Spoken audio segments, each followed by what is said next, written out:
How to Make People Like You in 90 Seconds or Less by Nicholas Boothman. Read by the author.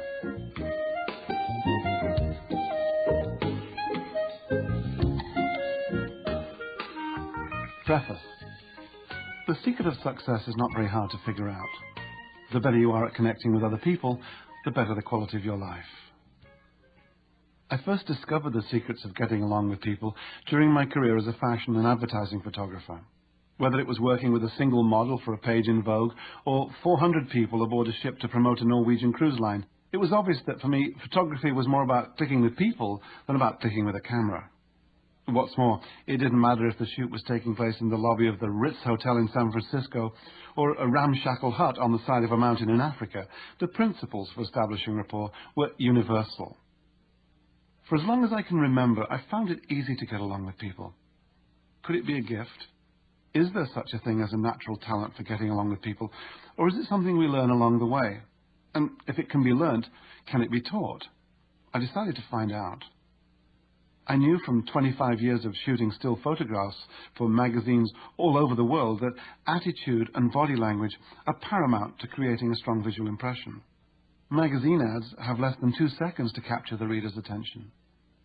I was also aware that there's a way of using body language and voice tone to make perfect strangers feel comfortable and cooperative. My third realization was that a few well-chosen words could evoke expression, mood, and action in almost any subject. With these insights under my belt, I decided to look a little deeper. Why is it easier to get on with some people than others? Why can I have an interesting conversation with a person I've just met, while someone else might dismiss the same person as boring or threatening?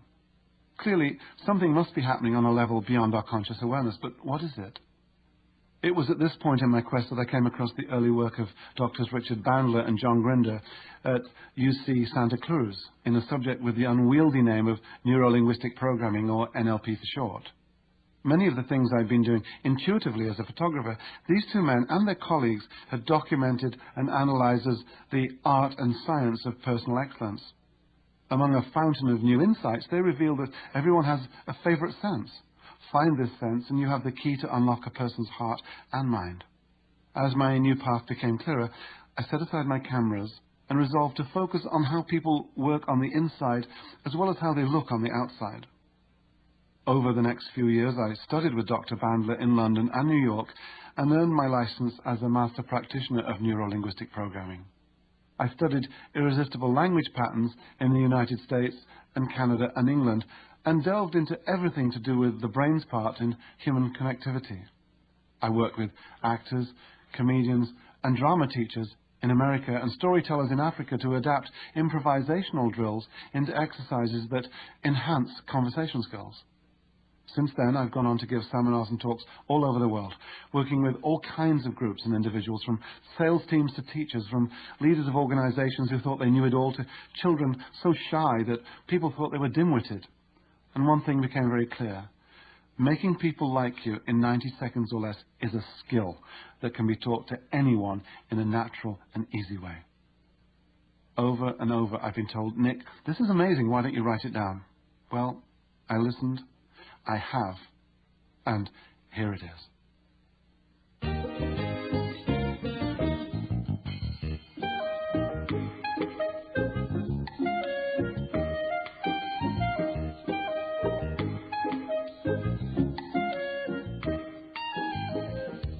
Part 1, First Contact. Chapter 1, People Power. When people like you, they see the best in you. Connecting with other people brings infinite rewards. And whether it's landing the job, winning the promotion, gaining the sale, charming a new partner, electrifying your audience, or passing inspection by the future in-laws, if people like you, they see the best in you. The welcome mat is out and a connection is yours for the making. Other people are your greatest resource. They give birth to you, they feed you, dress you, provide you with money, make you laugh and cry, they comfort you, heal you, invest your money, service your car, and bury you. We can't live without them. We can't even die without them. Connecting is what our ancestors were doing thousands of years ago when they gathered around the fire to eat woolly mammoth steaks or stitch together the latest animal hide fashions. It's what we do when we hold quilting bees or golf tournaments, conferences and yard sales. It underlies our cultural rituals, from the serious to the frivolous, from weddings and funerals to Barbie doll conventions and spaghetti eating contests. Even the most antisocial of artists and poets, who spend long, cranky months painting in a studio or composing in a cubicle off their bedroom, are usually hoping that through their creations they will eventually connect with the public. And connection lies at the very heart of those three pillars of our democratic civilization: government, religion, and television. Yes, television. Given that you can discuss Friends or the X-Files with folks from Berlin to Brisbane, a case must be made for the tube's ability to help people connect all over the globe. Thousands of people impact all aspects of our life, be it the weatherman at the TV studio in a neighbouring city, or the technician at the phone company across the continent, or the woman in Tobago who picks the mangoes for your fruit salad. Every day, wittingly or unwittingly, we make a myriad of connections with people all over the world. The benefits of connecting. Our personal growth and evolution, and the evolution of societies, come about as a result of connecting with our fellow humans, whether as a band of young warriors setting out on a hunt, or a group of co-workers heading out to the local pizzeria after work on a Friday. As a species, we are instinctively driven to come together and form groups of friends, associations and communities. Without them, we cannot exist. Connect and live longer. Making connections is what our grey matter does best. It receives information from our senses and processes it by making associations. The brain delights in and learns from these associations. It grows and flourishes when it's making connections. People do the same thing. It's a scientific fact that people who connect live longer. In their gem of a book, Keep Your Brain Alive, Lawrence Katz and Manning Rubin quote studies by the MacArthur Foundation and the International Longevity Center in New York and at the University of Southern California. These studies show that people who stay socially and physically active have longer lifespans. This doesn't mean hanging out with the same old crowd and pedaling around on an exercise bike. It means getting out there and making new friends. When you make new connections in the outside world, you make new connections in the inside world, in your brain. This keeps you young and alert. Edward Halliwell, in his very savvy book, Connect, cites the 1979 Alameda County study by Dr. Lisa Berkman of the Harvard School of Health Sciences. Dr. Berkman and her team carefully looked at 7,000 people aged 35 to 65 over a period of 9 years. Their study concluded that people who lack social and community ties are almost 3 times more likely to die of medical illness than those who have more extensive contacts. And all this independent of socio-economic status and health practices like smoking, consuming alcohol, obesity, or physical activity. Connect and get cooperation. Other people can help you take care of your needs and desires. Whatever it is you need in this life, romance, a dream job, a ticket to the Rose Bowl, the chances are pretty high that you'll need someone else's help to get it. If people like you, they'll see the best in you, and they'll be disposed to give you their time and their efforts. And the better the quality of the rapport you have with them, the higher the level of their cooperation. Connect and feel safe. Connecting is good for the community. After all, a community is the combination of a lot of connections, common beliefs, achievements, values, interests, and geography. Rome wasn't built in a day, and neither was Detroit. 3,000 years ago, in what today we call Rome, Indo-Europeans connected to hunt, survive, and generally look out for one another. 300 years ago, a French fur trader turned up to create a safe haven for his business. He started making connections, and pretty soon Detroit was born. We have a basic physical need for other people. There are shared mutual benefits in a community, so we look out for each other. A connected community provides its members with strength and safety. When we feel strong and safe, we can put our energy into evolving socially, culturally, and spiritually. Connect and feel love. Finally, we benefit from each other emotionally. We are not closed, self-regulating systems, but open loops, regulated, disciplined, encouraged, reprimanded, supported, and validated by the emotional feedback we receive from others. From time to time, we meet someone who influences our emotions and vital body rhythms in such a pleasurable way that we call it love. But be it through body language, Gestures, facial expressions, tone of voice, or words alone, other people make our hard times more bearable and our good times much sweeter. We use the emotional input from other humans as much as we do the air we breathe and the food we eat. Deprive us of emotional and physical contact, and we will wither and die just as surely as if we were deprived of food. That's why we hear stories of children in orphanages in other parts of the world who grow sickly and weak despite being adequately fed and clothed. People with autism may desire emotional and physical contact, but can languish because they're hindered by their lack of social skills. And how often have you heard about one spouse in a 50-year marriage who, despite being medically healthy, dies a few short months or even weeks after the death of the other spouse? Food and shelter aren't enough. We need each other, and we need love. Face-to-face. The internet has been touted as the ultimate tool for bringing people together into shared communities of interest. And it's true if you're searching for other teddy bear collectors in Toledo or mud wrestlers in Minsk. You may find them on the web. For people who are housebound because of disabilities or illness, the web can also be a godsend. Still, we have to remember that spending hours in front of a screen typing into cyberspace is a poor substitute for the full spectrum of experience offered by face-to-face time with another person. You might well meet someone in a chat room who interests you romantically, but would you agree to marry before meeting a few times in person? You need to be in a person's presence for a while in order to pick up all the verbal and non-verbal cues. The atmosphere created by physical and mental presence is as important as surface attraction, if not more so. For example, what sort of environment do the two of you create? How spontaneous are you? How strong is your need for conversation? What about your openness, your supportiveness? What about companionship? If you don't meet each other's emotional needs, you may be heading for failure. These things can only be determined by face-to-face contact. Only then can you tell if you're really connecting. Why likability works.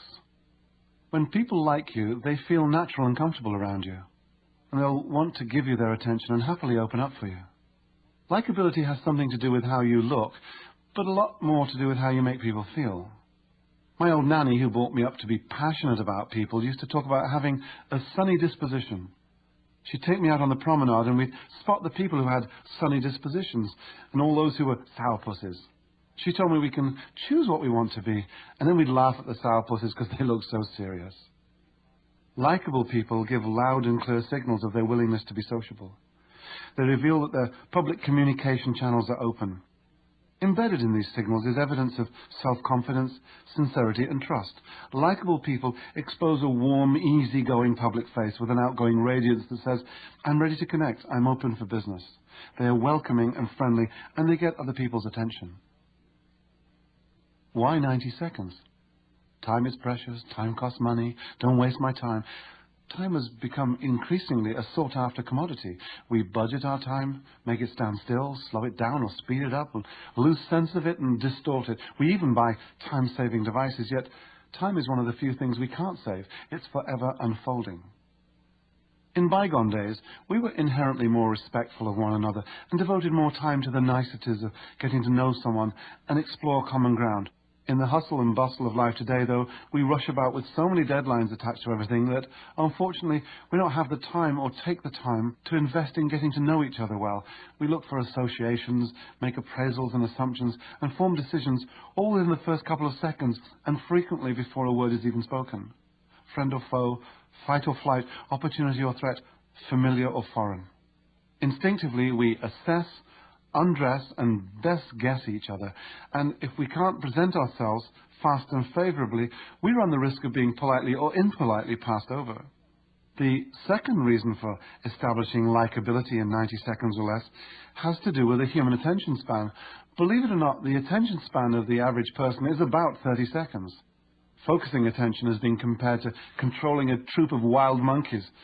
Attention craves novelty.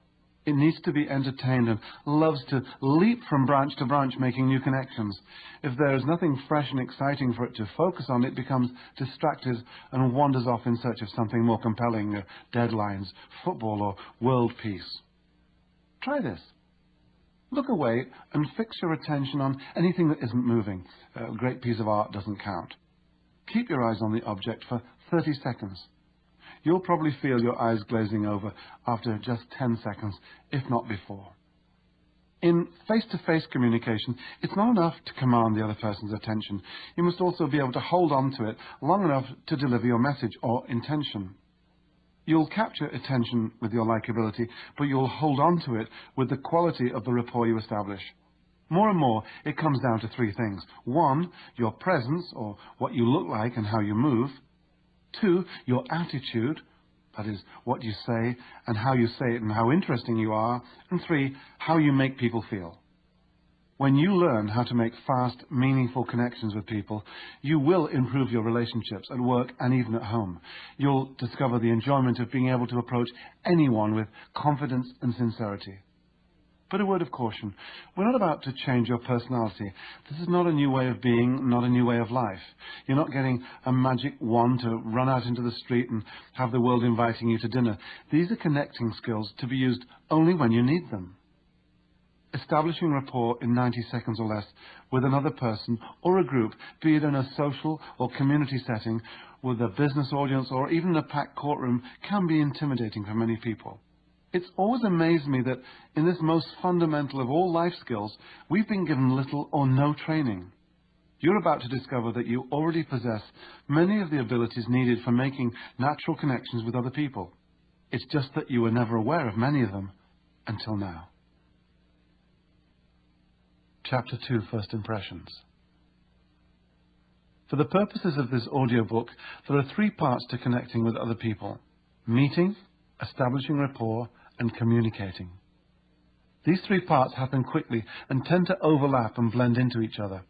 Our goal is to make them as natural, fluid, and easy as possible, and above all, to make them enjoyable and rewarding. Obviously, you begin the connecting process by meeting people. Sometimes you meet someone by chance, the woman on the train who turns out to share your passion for Bogart movies, and sometimes it's by choice, the man your cousin introduced you to because he loves Shakespeare, fine wines, and bungee jumping just like you.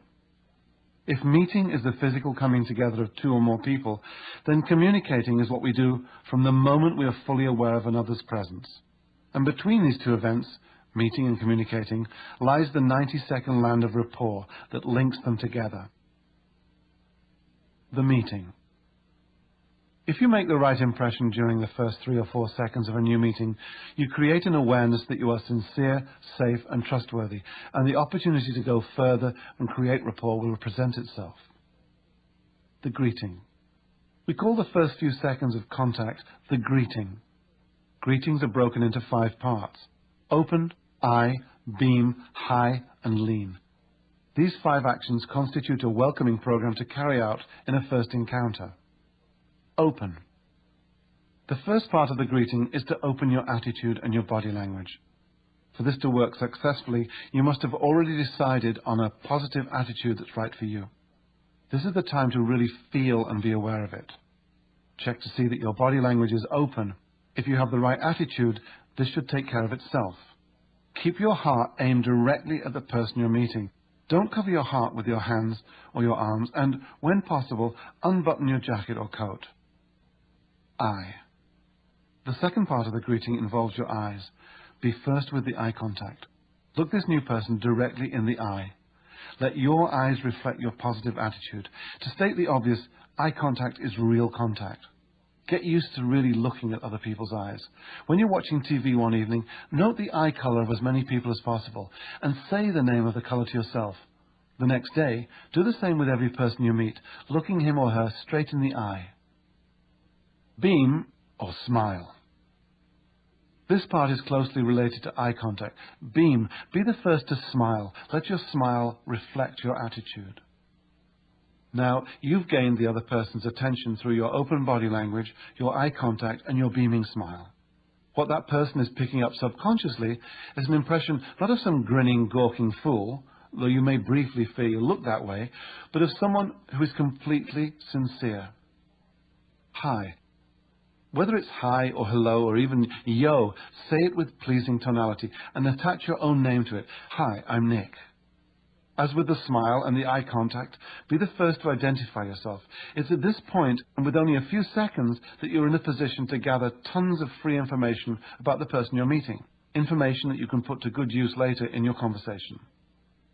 Take the lead, extend your hand to the other person, and if it's convenient, find a way to say his or her name 2 or 3 times to help fix it in memory. Not Glenda, Glenda, Glenda, nice to meet you, but Glenda, great to meet you, Glenda. As you'll see in Chapter 7, this will be followed by your occasion-location statement. Lean. The final part of introducing yourself is lean.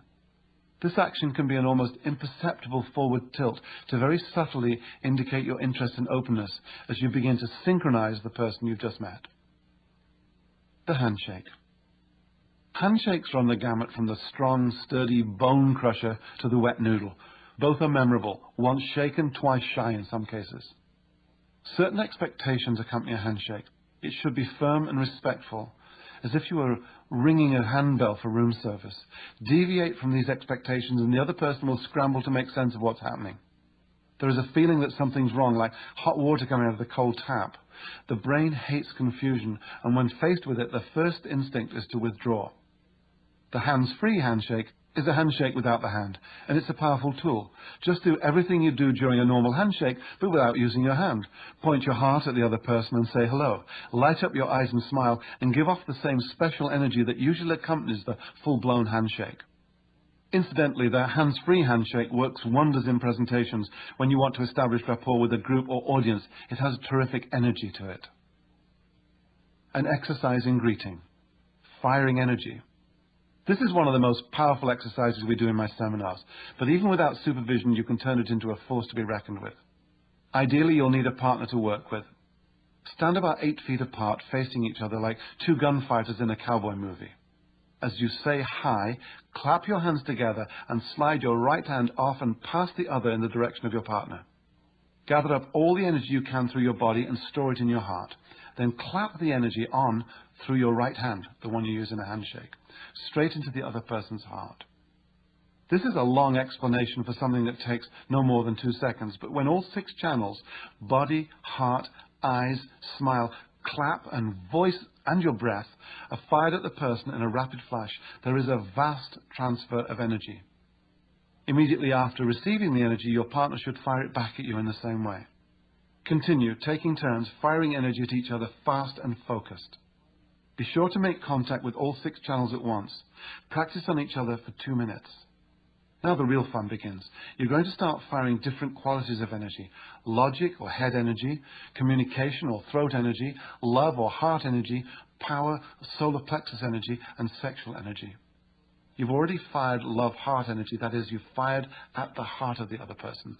Now do the same head-to-head instead of heart-to-heart. Keep firing head or logic energy at each other. Aim the energy from your clap at the other person's head until you both agree that you can feel and differentiate it from the love or heart energy. After 2 or 3 minutes back and forth, try the other regions. Fire energy from your throat to the other person's throat and then back.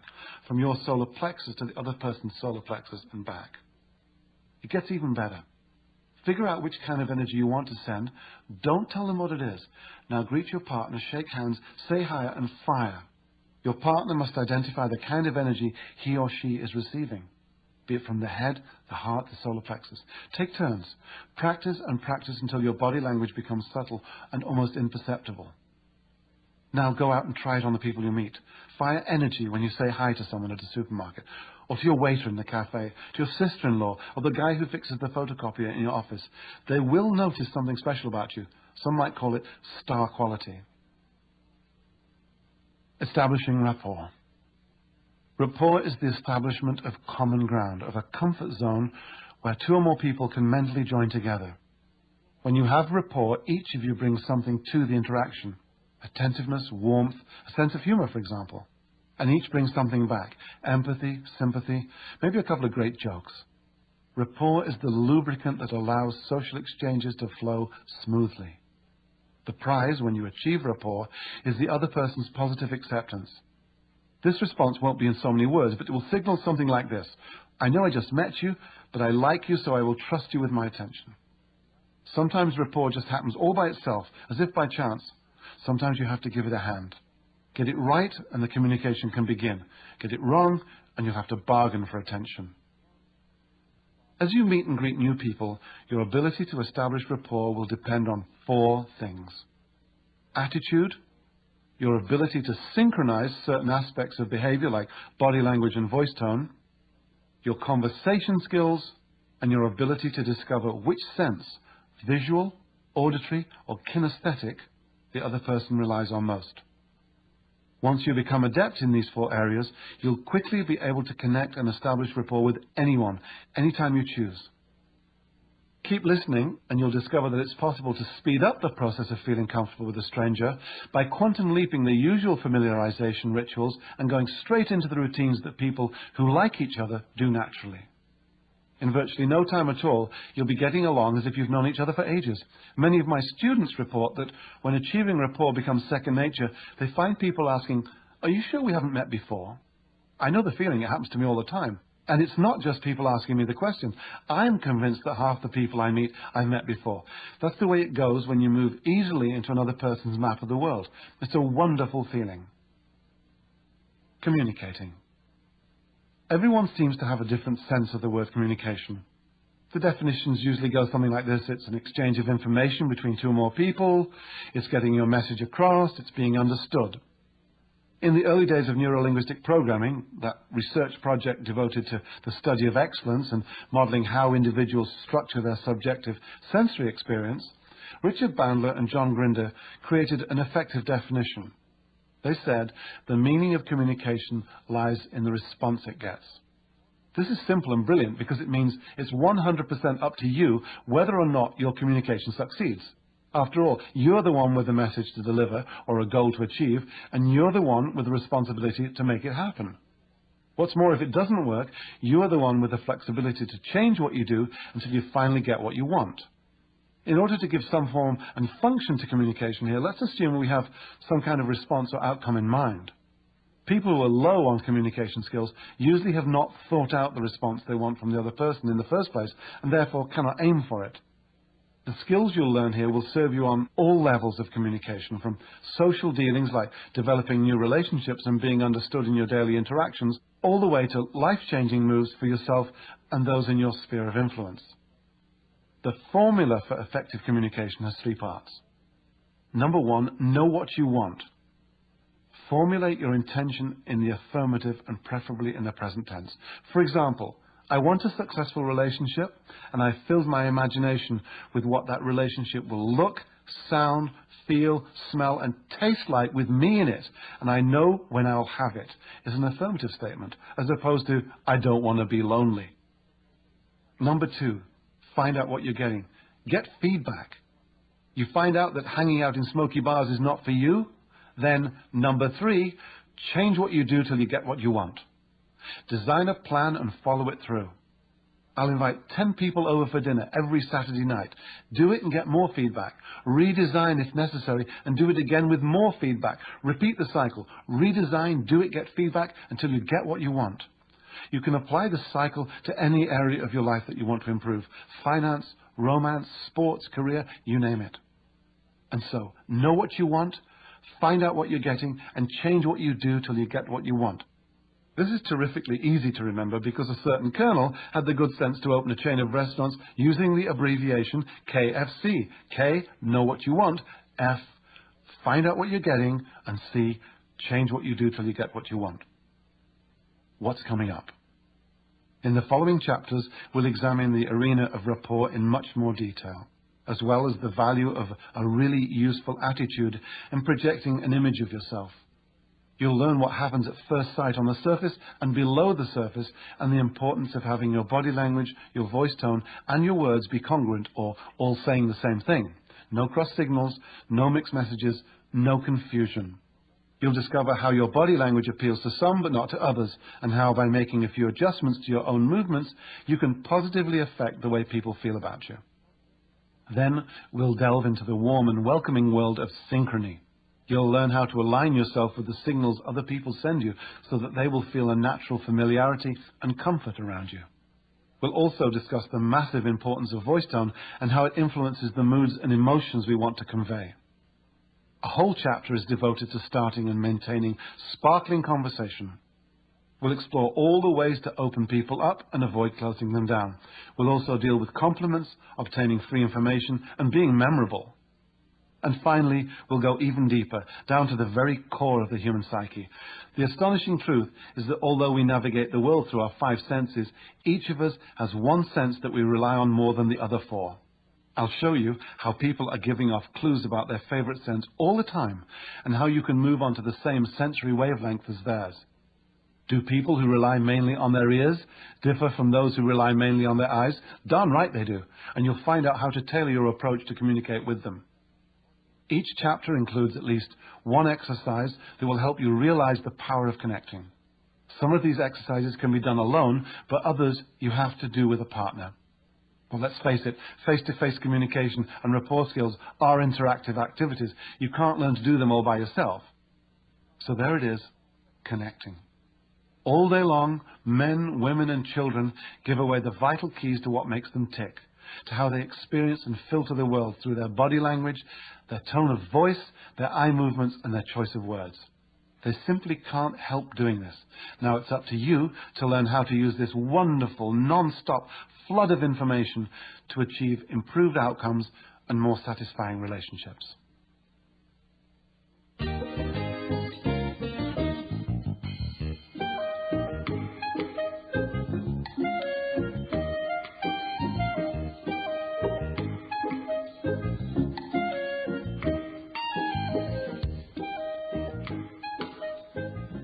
Part 2.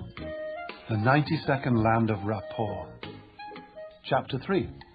There's something about this person I really like. Whether you're trying to make a sale, get a date, or wangle out of a traffic ticket, you need to establish rapport. Sometimes rapport just happens naturally, and you have no clue why. The job gets done, the conversation flows, the cop tears up the ticket. But how often have you found yourself in a situation where, no matter how hard you try, you just can't seem to connect with another person? And it makes no sense. After all, you know you're a fine, decent human being. Maybe you're even a fabulous, wildly attractive human being. But no matter what you say or do, you don't establish rapport and you can't connect. You're not alone. Being a decent sort is not enough to guarantee good rapport with another person. In the dictionary, rapport is defined as sympathetic communication.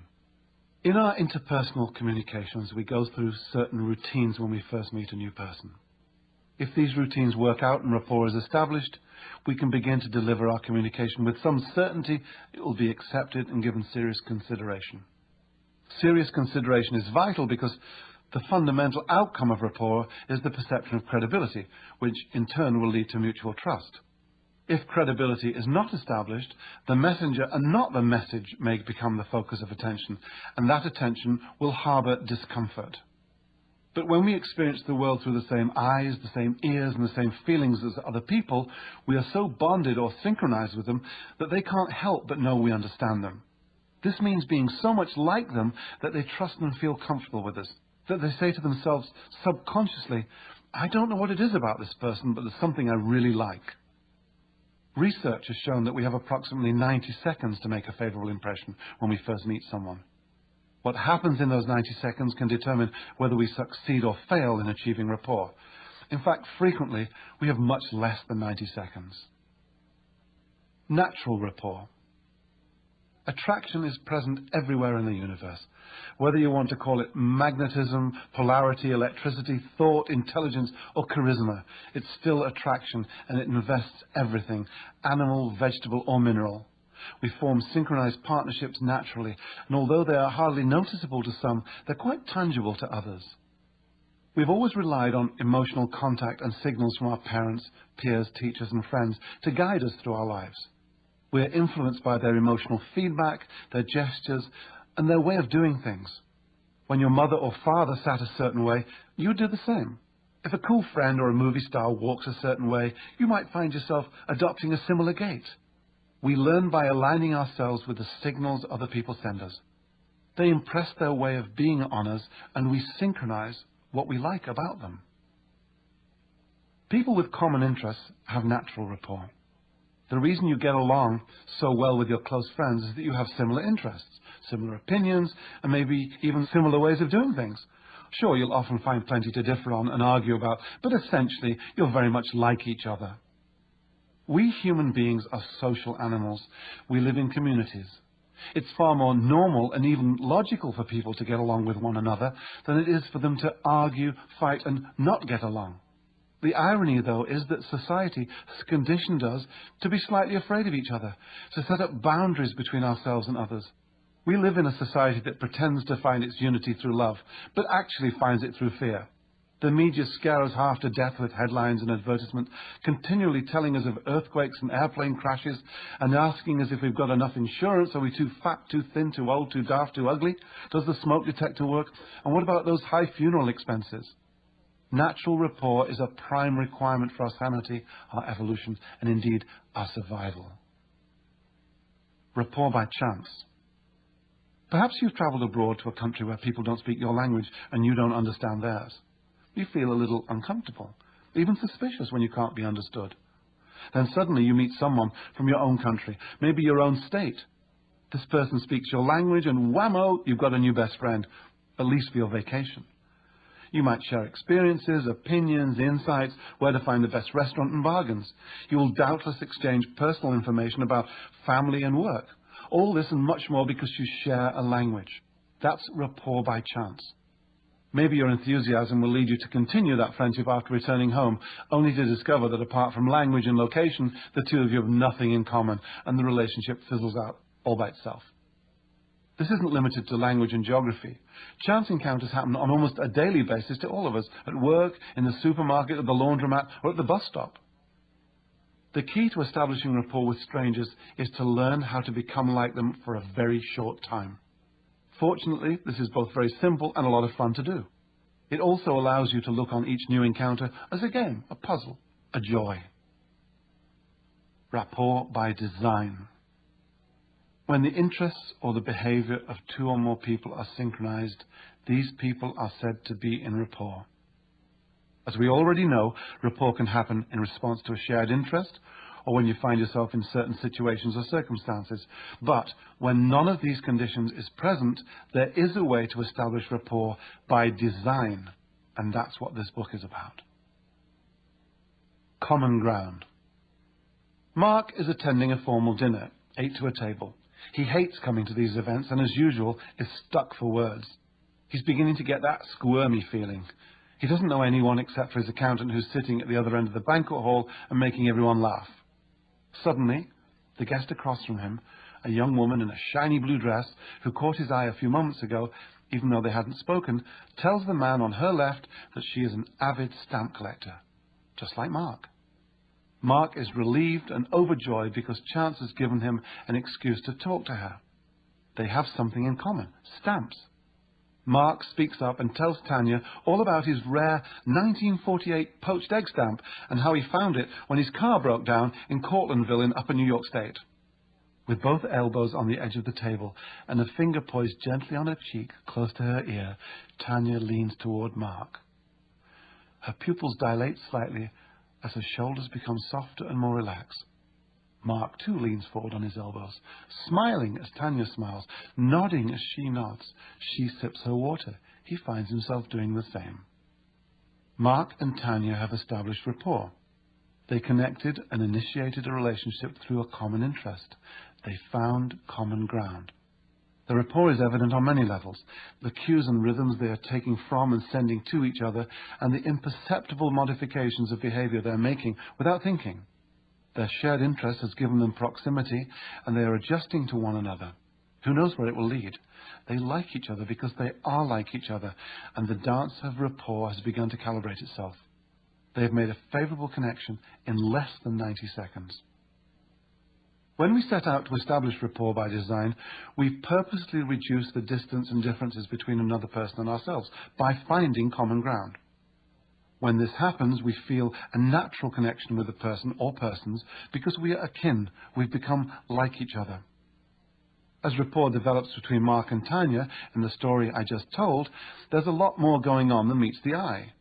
The average person would perhaps not notice, but to the trained eye and ear there's plenty happening. As their shared interest in stamps emerges, so does a similarity in their behavior towards each other. Body language, facial expressions, tone of voice, eye contact, breathing patterns, body rhythms, and many more physiological activities come into alignment. Simply put, they unconsciously start to behave in a like manner. They start synchronizing their actions. Rapport by design is established by deliberately altering your behavior just for a short time in order to become like the other person. You become an adapter just long enough to establish a connection. Precisely what you can adapt and how you do it is what you're about to learn in the chapters that follow. All you'll need at your disposal is your attitude, your appearance, your body, your facial expressions, your eyes, the tone and rhythm of your voice, your talent for structuring words into engaging conversation, and your about-to-be-revealed gift for discovering another person's favorite sense. Add to this an ability to listen to and observe other people and a very large helping of curiosity. No gadgets, no appliances, no aphrodisiacs, no pills, no checkbook, no big stick. Just the wonderful gifts you were born with and your heart-warming desire for the company of other people. Chapter 4. Attitude is everything. Your mind and your body are part of the same system. They influence each other. When you're happy, you look happy. You sound happy, and you use happy words. Try to be miserable while you jump in the air and clap your hands, or try to be happy as you slouch in a chair and let your head droop. Your attitude controls your mind, and your mind delivers the body language. Attitude set the quality and mood of your thoughts, your voice tone, and your spoken words. Most importantly, they govern your facial and body language. Attitudes are like trays on which we serve ourselves up to other people. Once your mind is set into a particular attitude, you have very little ongoing conscious control over the signals your body sends out. Your body has a mind of its own, and it will play out the patterns of behavior associated with whatever attitude you find yourself experiencing. A really useful attitude. No matter what you do or where you live, the quality of your attitude determines the quality of your relationships, not to mention just about everything else in your life. I've been using the same bank branch for the last 8 years. From time to time, someone I've never heard of before sends me a letter, spelling my name wrong, to tell me what a pleasure it is to have me as a special customer. No matter how hard they try to improve their personalized service, however, banks are pretty much the same all over, and my bank is really no different from the rest. So why do I still bank there, even though 2 new competing banks have recently opened much closer to where I live? Convenience? No. Better rates? Nope. It's none of these things. It's Joanne, one of the tellers. What does Joanne offer that the institution can't? She makes me feel good.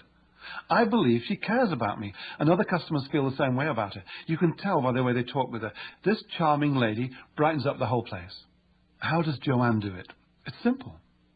She knows what she wants, to please the customers and do her job well. She has a really useful attitude, or to be more precise, 2 fully congruent, really useful attitudes. She is both cheery and interested, and everybody benefits. Me, the customer, her colleagues, her company, no doubt her family, and above all, herself. What Joanne sends out with her really useful attitude comes back to her 1,000-fold and becomes a joyous, self-fulfilling reality.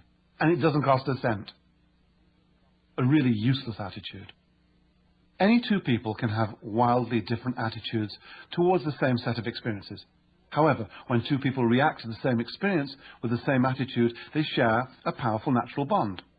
Attitudes have the tendency to be infectious, and because they are rooted in emotional interpretation of experiences, they can be distorted and shaped, they can be wound up or wound down.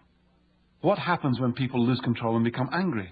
They look belligerent with their body language, their voice tone is harsh, and they use menacing words. They can be very scary to be around. From the point of view of making people like you, or even getting willing cooperation, we call this a really useless attitude. How often have you seen infuriated parents berating their children for knocking over the bananas at the supermarket, or bored, uninterested shop assistants, or cranky, impatient doctors? They're all putting out useless attitudes. I'm not saying whether this is right or wrong. I'm just pointing out that from a communication standpoint, it doesn't deliver the message very well, assuming they have a message. And that's often the point. Useless attitudes tend to come from people who don't know what they really want from their communication. Remember the K in KFC? It stands for know what you want. If you don't know what you want, there's no message to deliver and no basis for connecting with other people. Most people think in terms of what they don't want as opposed to what they do want, and their attitudes reflect this. I don't want my boss yelling at me anymore comes with a whole different attitude than I want my boss's job, or I want to be promoted. In the same way, I'm sick of selling neckties all day long sends a completely different attitude and set of signals to your imagination than does I want to run a charter fishing boat in Honey Harbour. Your imagination is the strongest force you possess. Stronger than willpower. Think about it. Your imagination projects sensory experiences in your mind through the language of pictures, sounds, feelings, smells, and tastes. Your imagination distorts reality. It can work for you or against you. It can make you feel terrific or make you feel miserable.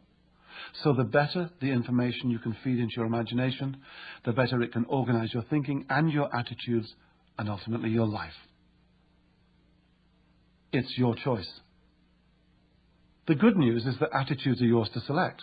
And if you're free to choose anyone you please, why not choose a really useful attitude? Let's say you just flew into Miami International Airport and you missed your connection for Omaha. You simply have to get on the next flight at all costs. So you go up to the airline desk and shout at the representative. This is really a useless attitude. If what you want is to get the attendant's maximum help, the best thing you can do is find a really useful attitude that will create rapport and get his cooperation. I'll probably regret saying this, but I've talked my way out of dozens of car-related tickets. I've also failed a few times, and not just for parking infractions. I'm absolutely convinced that if I'd started by telling the officer his radar was off, or by losing my temper or getting angry and telling him I'm the mayor's cousin and I'll never visit his town again, I'd be doomed from the start. If what I want is for the officer to like me, to be understanding, and not give me a ticket, then I have to assume a really useful attitude like, I'm sorry, or fair enough, or what a fool I am, or wow, yeah, thanks for telling me that. The last time I got stopped, the officer followed me into the village supermarket parking lot and pulled to a stop across the back of my car. I got out and walked to his car. From his physical appearance, with his beard and body set, I figured he was a kinesthetic or a feeling-based person. You'll learn more about this later. So the first words out of my mouth were fair and square. That's because there was no doubt I was in the wrong. He gave me a well-deserved speech about what I'd done and let me off with a warning. The point is that my attitude set the tone for the encounter because I knew what I wanted. In face-to-face situations, your attitude precedes your life. When you meet someone for the first time, you can be curious or enthusiastic, inquiring, helpful or engaging, or my favorite, warm. There's something intoxicating about warm human contact. In fact, scientists have discovered that it can generate the release of opiates in the brain. How about that for a really useful attitude? Needless to say, a really useful attitude is more useful than revenge and disrespect. An exercise in attitude. Triggering happy memories. You know how certain sounds can remind you of something special in your life? When I was 8, my mother took me to a resort where I stood next to a man making fresh donuts while Paul Anka sang Diana in the background. Now, whenever I hear this song, it triggers the smell of fresh donuts and the memory of that happy holiday. It's the song that triggers the memory. A trigger can be a sound or something visual. It can also be a feeling or action. And believe it or not, it can be as simple as a clenched fist. Follow these steps and you'll see what I mean. Use the hand you write with and clench your fist tightly. Then release it. Repeat the action a couple of times. This clenched fist will be your trigger. Now release it. To start with, pick a really useful attitude. One that you know will be useful when you first meet someone. It could be warm, confident, relaxed, obliging, curious, helpful, engaging, laid back, patient, welcoming, interested, whatever suits you. But it must be one that you've experienced at some time in your life and can recall on demand. Find a comfortable spot, quiet and not too bright, where you won't be disturbed for a few minutes. Sit down, place both your feet on the floor, and breathe slowly into your abdomen, not your chest, and relax. Now you're ready. Close your eyes and picture a time in your life when you felt the attitude you've chosen. In your mind's eye, make a picture of this specific event. Put in all the detail you can remember. What was in the foreground and the background? Is the picture sharp? Is it fuzzy? Is it black and white or color? Is it large or small? Take your time. Make it as real as you can. That's right. Now step into that picture and look out through your own eyes and take note of what you see. That's good. Now, bring up the sounds associated with this picture. Notice where the sounds come from. Are they from the left or the right, in front or behind? How loud or soft are they? What kind of sounds are they? Music, voices? Listen to the tone and volume and rhythm. Listen deeply, and the sounds will come flooding back. Listen to the quality of each sound, and try to hear how it contributes to your chosen attitude. Now bring up the physical sensations associated with this event. The feeling of the things around you, the air temperature, your clothing, your hair, what you were standing or sitting on. Notice the feelings inside your body. Where do they begin? Perhaps they move around inside your body. Move your concentration deep into these wonderful feelings and enjoy them. Ride with them. Notice any smells and tastes that want to be included and savor them as well. Now, although your outside eyes are still closed, look out through your inside eyes again at the scene. Make the picture sharper and brighter and bolder and bigger. Make the sounds stronger, clearer, purer, more perfect. Make the feelings richer, stronger, deeper, warmer. Follow the intensity of the feelings as they move from one place to another. Then loop them back to the beginning and intensify them. Loop them over and over as they get stronger and stronger. Let the feeling flood all over you. Make everything twice as big and strong and pure. Then double it again and again. Now your whole body and mind are luxuriating in the experience of it all. Seeing it, hearing it, feeling it. Make the sensations as strong as you can. And just when you can't make them any stronger, double them one more time and clench your fist hard and fast as you anchor the height of the experience to your trigger. Clench your fist. Feel the sensations pour through you. Intensify them again. Then clench your fist at the height of the feelings and release it. Relax your hand and feel the sensations pour through your body. That's right. Now clench your fist one more time. Clench your fist tight and let it go and feel the sensation pour through your body. Ride with the feeling. Now come down in your own time and relax. Come back into the room, open your eyes and relax. Breathe gently. Now wait a minute or so, then test your trigger. As you make a tight fist, notice the feelings rush into all your senses. Test it again after a couple of minutes. You're now ready to trigger this really useful attitude whenever you want. Ask yourself, what do I want right now at this moment, and which attitude will serve me best? Remember, there are only two types of attitude to consider when you're dealing with fellow humans, useful and useless. How many times have you seen a newsmaker give a TV interview when she's frustrated? Or a salesperson serve you in a store when he clearly wishes he was somewhere else? A colleague who's sarcastic to the very person who can get the photocopying done faster if they want to? Or passengers being rude to the cab driver who's the only person with the means to get them to the church on time? These are all really useless attitudes. As far as communication is concerned, they are virtually guaranteed to fail. A really useful attitude is one of the major delivery vehicles of your likability factor, and it works like a charm. Your posture, your movements, your expressions will speak volumes about you before you even open your mouth. The sooner you know what you want and which is the most useful attitude to help you get it, the sooner your body language and your voice and your words will change to help you get it. The conclusion's obvious. People who know what they want tend to get it because they're focused and positive, and this is reflected outward and inward in their attitude.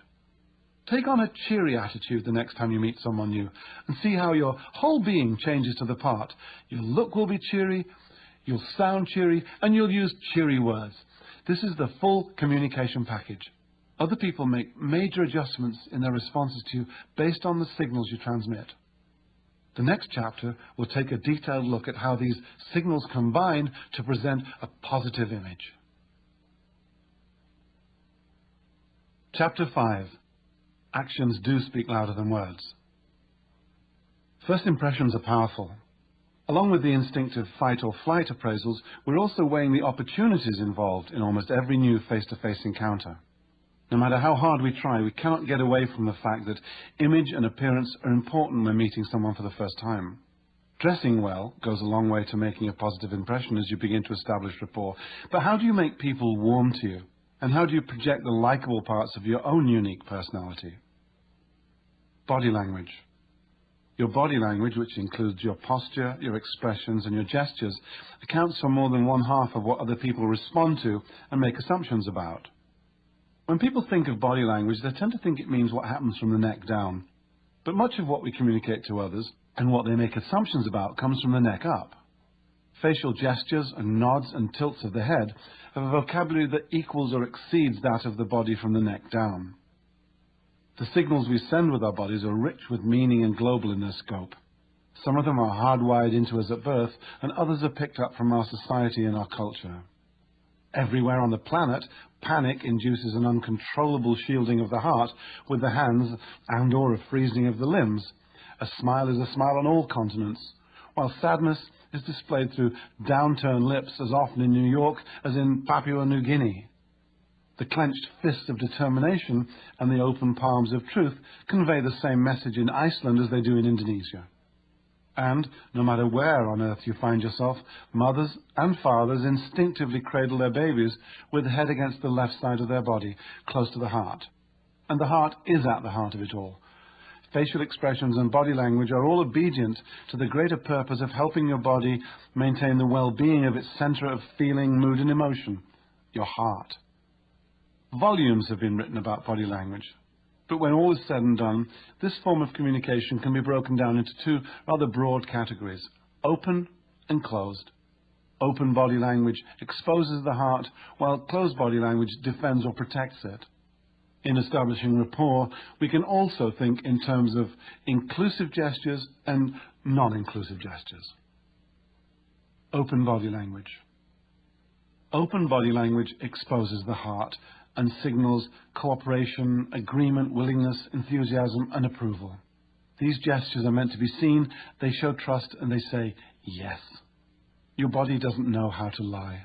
Unconsciously, with no directions from you, it transmits your thoughts and feelings in a language of its own to the bodies of other people, and these bodies understand the language perfectly.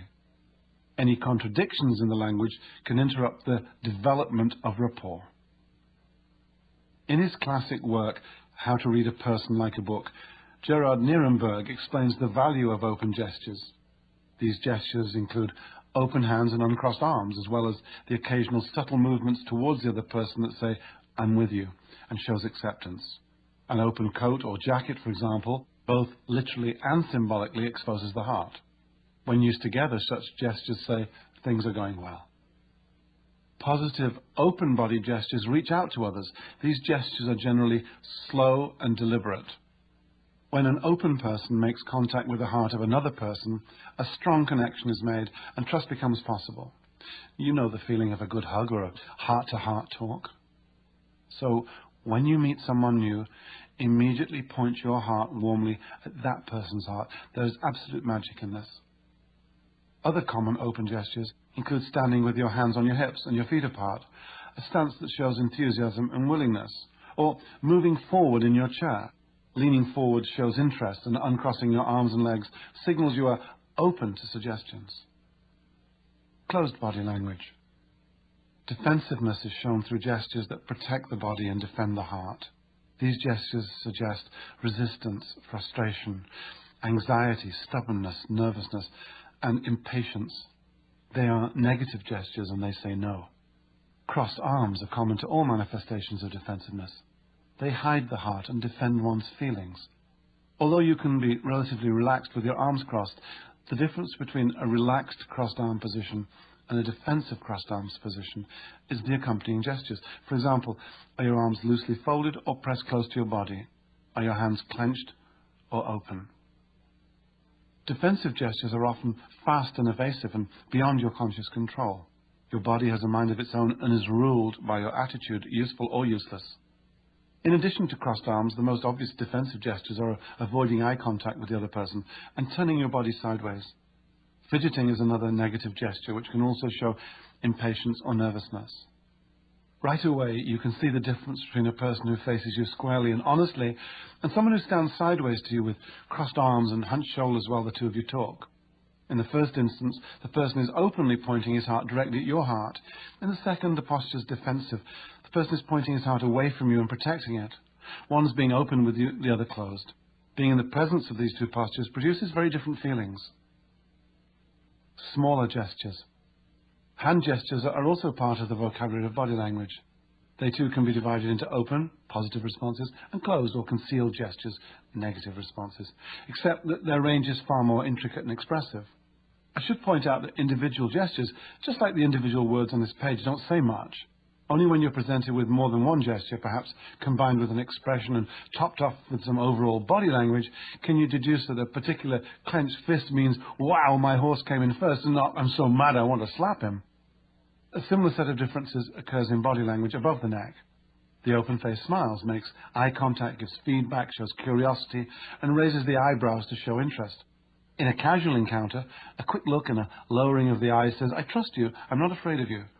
A prolonged look strengthens the positive signal. In conversation, we may use a nod of the head at the end of a statement to indicate that an answer is expected. In contrast, the closed face frowns, purses the lips, and avoids eye contact. Frequently, I look around at my audiences and recognize people who've heard me talk before. I recognize them because they have the look of recognition on their face when they see me. It's a look or even an attitude of silent anticipation that at any minute I'll recognize them. Well, this look can work wonders from time to time with people you haven't met before. If you're on your own, try it out right now. Let your mouth open slightly in a smile as your eyebrows arch and your head tilts back a little with anticipation as you look directly at an imaginary person. A variation is to tilt your head as you look slightly away and then look back at the person with the bare minimum of a frown and maybe pursed lips. Practice, then give it a try. Be as subtle as you possibly can. Here's what I mean. Last spring, I rented a bus for my daughter and her friends to be chauffeured around in on the night of their prom. While I was paying at the rental office, I noticed a woman sitting at the next desk over. She had a look on her face that she knew me, and I racked my brain to place her, and I couldn't. In the end, I had to say, I'm sorry, but have we met before? No, she replied, then stood up and held out her hand to me and smiled and said, Hi, I'm Natalie. I had been obliged to speak first, and she had done the polite thing. She stood up, offered a hand, and introduced herself, all completely innocent. Or was it? I have no idea, but we had rapport, and she had me talking. Flirting. Classic flirting behavior involves letting someone know you like him or her and that you'd like to pursue it further. Not surprisingly, body language plays a huge part in this game, and even less surprisingly, so does eye contact. Dozens of little gestures are used to send out sexual messages. The tilt of the head, holding eye contact a little longer than normal, the angle of the hips, the hands through the hair. Glancing sideways is a gesture that can suggest doubt when used on its own, but combine it with a slight smile and a narrowing of the eyes, and it's a powerful gesture of flirtation.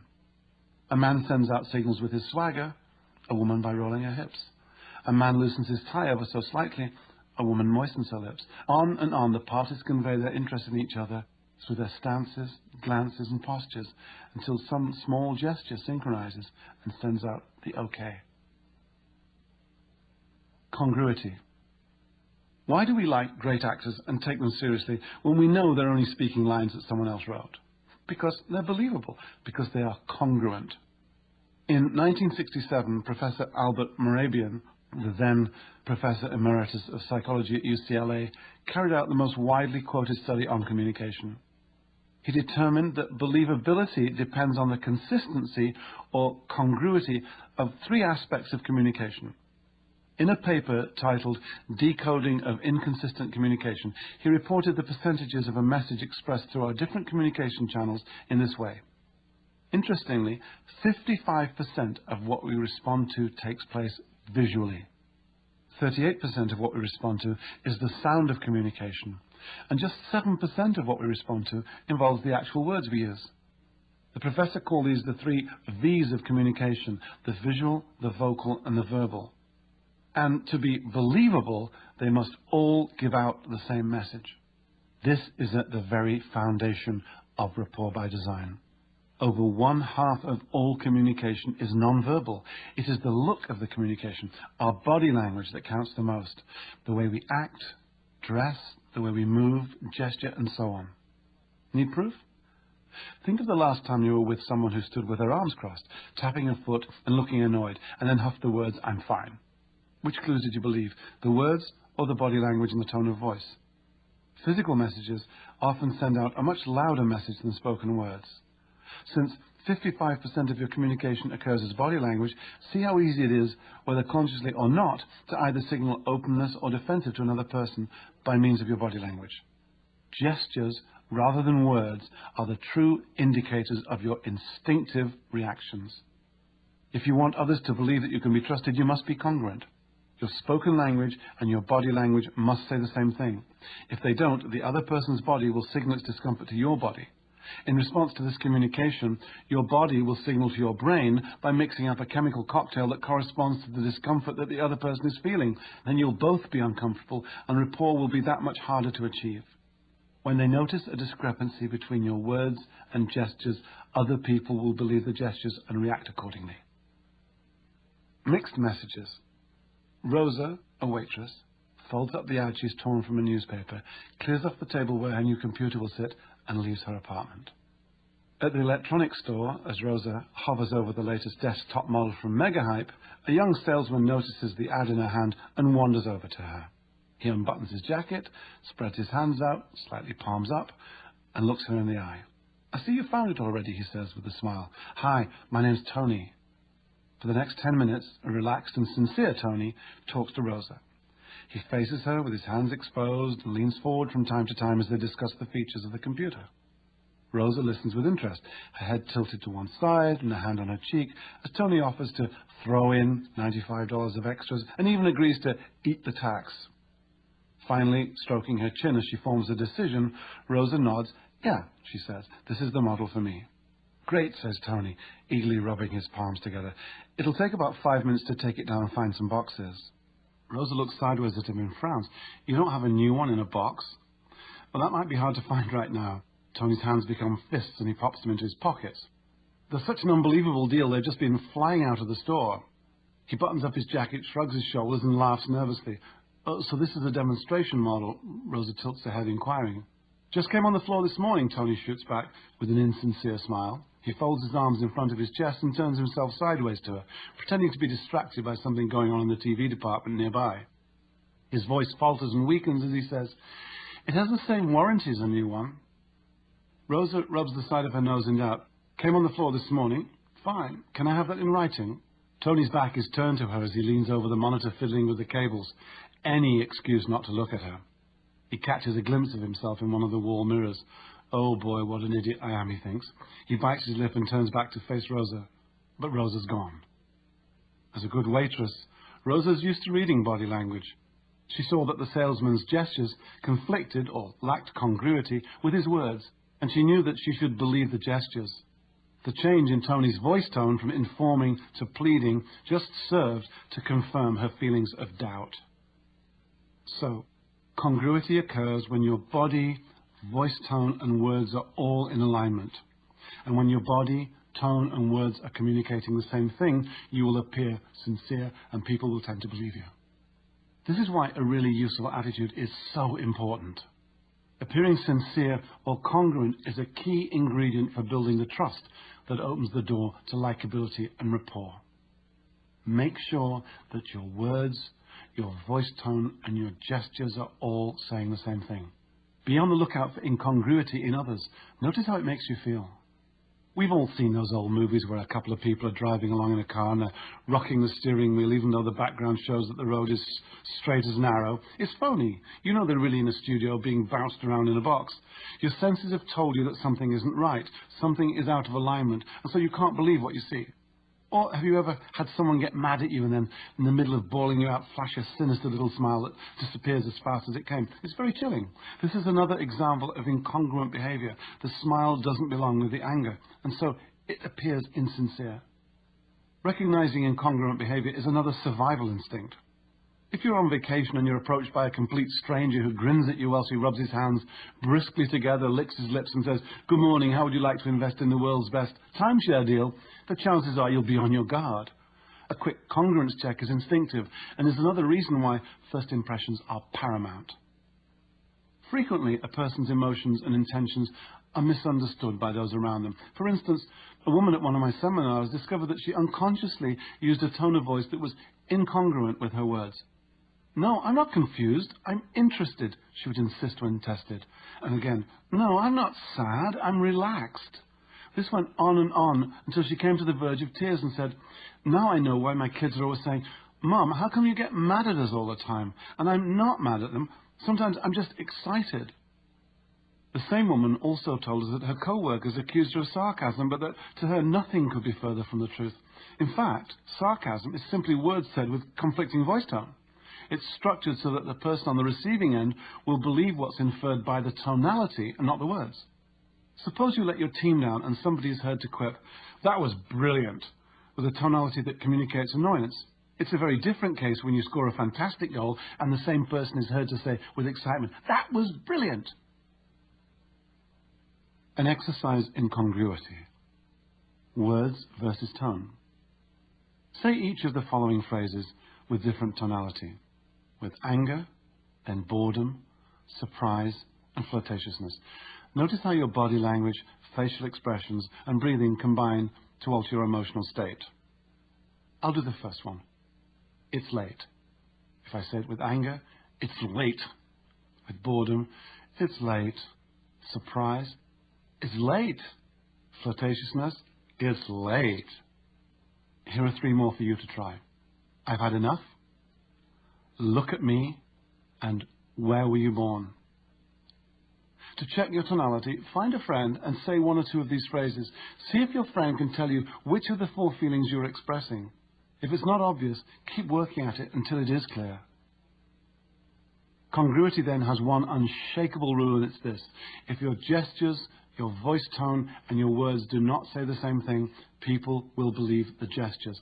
Go up to someone you know, shake your head from side to side as if to say no, and say, "I really like you." Ask them what they think. Even better, go find a mirror and try it. I think you get my point. Your gestures are a giveaway to what you really mean. Being yourself. Do you feel nervous when you meet someone new? Physiologically, being nervous and being excited have a lot in common. Pounding heart, churning tummy, high chest breathing, and the general jitters. While one of these states might send you hightailing it for the nearest dark corner, the other can serve you well and propel you forward. There is a tendency for panic to accompany nervousness, and this quite naturally makes bodily activities speed up. Because much of your nervousness stems from increased awareness, try redirecting some of your awareness towards slowing down and being more deliberate. One great technique is to imagine that your nostrils are just below your navel and that your in and out breaths are happening down there. The slower you are within reason, the more in control you'll appear. The sooner you start telling yourself that you're excited rather than nervous, the sooner you'll be able to convince your subconscious that this is actually how you feel. And in fact, that's really all that matters. Change your attitude and your body language and voice tone will change to reflect your new attitude. Keep in mind that most people are as eager as you are to establish rapport, and they will generously give you the benefit of the doubt. Don't try too hard. In a study conducted at Princeton University, students of both sexes were questioned about their methods of sizing up people they met for the first time. Over-eagerness was one of the most reported turn-offs. Don't smile too hard, don't try to be too witty, don't be over-polite, and avoid the temptation to be patronizing. As you become more at ease with your attitude, people will begin to notice characteristics that are unique to you, that set you apart from others and define you as an individual. You'll naturally and easily project the likable parts of your own unique personality and have more conscious control and confidence in your ability to create rapport at will. It's just about impossible to be incongruent when you're operating from inside any kind of attitude, useful or otherwise, because your attitude precedes you. It is an essential component of the first impression you make on new acquaintances. Chapter 6. People like themselves. My neighbor down the road loves to fish. So do his 2 sons, who, by the way, look like their dad and walk like him. What a bond. I don't fish, and neither do any of my 5 children, but we share the same sense of humour. What a relief. My aunt in Scotland is a medical doctor, and so is her daughter. They think alike. Another coincidence? The plumber in our village comes from 3 generations of plumbers. The woman who sold me a big ripe Gouda cheese at the Wednesday farmers market in Leiden, just outside Amsterdam, had her mother and her daughter working for her, all dressed the same. What's going on here? Is there some kind of pattern emerging? How come they're so much alike? They've all grown up with harmonious behavior on many levels, physical and mental. They have synchrony. Since he was only 3 years old, my neighbour's youngest son has handled a fishing rod with great respect, just like his dad. He sits a certain way, just like his dad, and when he's threading the hook, he glances at his father from moment to moment to see if he's doing it correctly. A certain almost imperceptible expression says, continue, while another says, be careful, and yet another says, you've got it wrong. The boy uses his own instincts to learn from his father, along with very subtle guidance from his father's expressions and body language, and at times his gentle, encouraging voice. Now he can do it, just like his dad. Natural synchrony. We learn our life skills through guidance and rapport with others. As we continually pick up signals from our parents, our peers, teachers, coaches, the television, movies, and our environment, our behavior is modulated and organized by synchronizing ourselves with the conduct of others and adjusting to their emotional feedback. Unwittingly, we've been synchronizing ourselves with other people since birth. A baby's body rhythms are synchronized with those of its mother. An infant's mood is influenced by his father's mood. A child's favorite toys are selected to keep pace with her peers. A teen's tastes must conform to what's cool, and an adult's preferences are influenced by mate, friends, and the community. All day long, we synchronize ourselves with those around us. We do it all the time. We thrive on it. We can't exist without it. We are always influencing each other's behavior. Every moment we are with other people, we make minute adjustments to our behavior and they to ours. This is what synchrony is all about. We process the signals unconsciously and transmit them to each other through our emotions. It's how we draw our strength and convictions. It's how we feel safe. It's how we evolve. And it's why people like, trust, and feel comfortable with people who are just like them. People hire people like themselves. People buy from people like themselves. People date people like themselves. People lend money to people like themselves, and so on ad infinitum. Perhaps you've noticed that you take to some people immediately on meeting them for the first time, and yet feel no rapport at all with other new people. Or you might even feel an instant dislike for some people. This is something we've all experienced, but have you ever stopped to wonder why this happens? Why is it that with certain people you feel the natural trust and comfort that comes with rapport? Think back over the last week to some of the people you've met in your adventures. Go over the meetings in your mind and relive them. What was it about the people you liked that made you like them? Chances are you shared something, interests or attitudes or ways of moving. People who get on well together usually have things in common. Those who share similar ideas, have the same taste in music or food or read similar books, or like the same holidays, hobbies, sports, vacations, will feel immediately comfortable with one another and like each other better than those who have nothing in common. In my workshops, I go over to a large blackboard and write, I like you. Then I add the tiny 2-letter word am between the first and second words of that great phrase, so it reads, I am like you. The fact is that we like people who are like us. We are at ease with people who feel familiar. Where do you think the word familiar comes from? Look to your close friends. The reason you get along so well with them is that you have similar opinions, maybe even similar ways of doing things. Sure, you'll often find plenty to differ on and argue about, but essentially, you'll like each other. People with similar interests have natural rapport. If you share an interest in motorsports as one of the guys at the office, this can become a basis for rapport. Or perhaps you have 2 toddlers and go to the park every afternoon to meet up with other mothers in the same circumstances. This, again, is a basis for rapport. You've heard the saying, birds of a feather flock together. Well, quite simply, people are comfortable when they're surrounded by people like themselves. Rapport by chance holds true not just on the surface, but underneath as well. Shared belief, appearances, tastes, and circumstance all contribute to rapport. Perhaps you feel comfortable around people with fluent, expressive voices, or sensitive people who speak softly and slowly. Maybe you enjoy the company of people who share their feelings when they communicate, or those who get straight to the point and don't mince their words.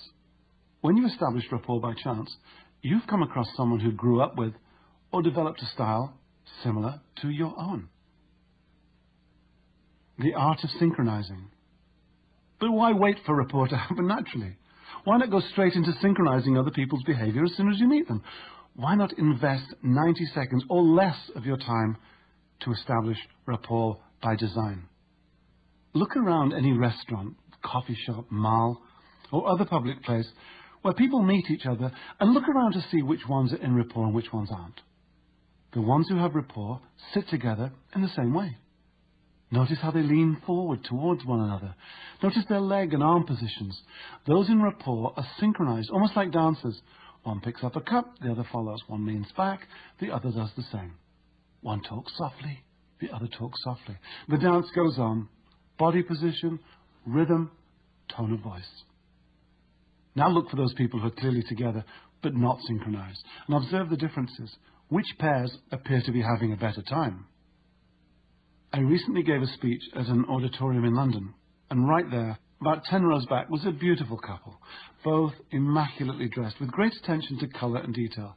When I noticed them, they were sitting in the identical position, leaning to the right, with their hands folded close to their respective armrests. Then, as if responding to a prearranged signal, they both transferred their weight onto the other armrest, like synchronized swimmers, nodding and smiling in unison. They confirmed everything I was saying.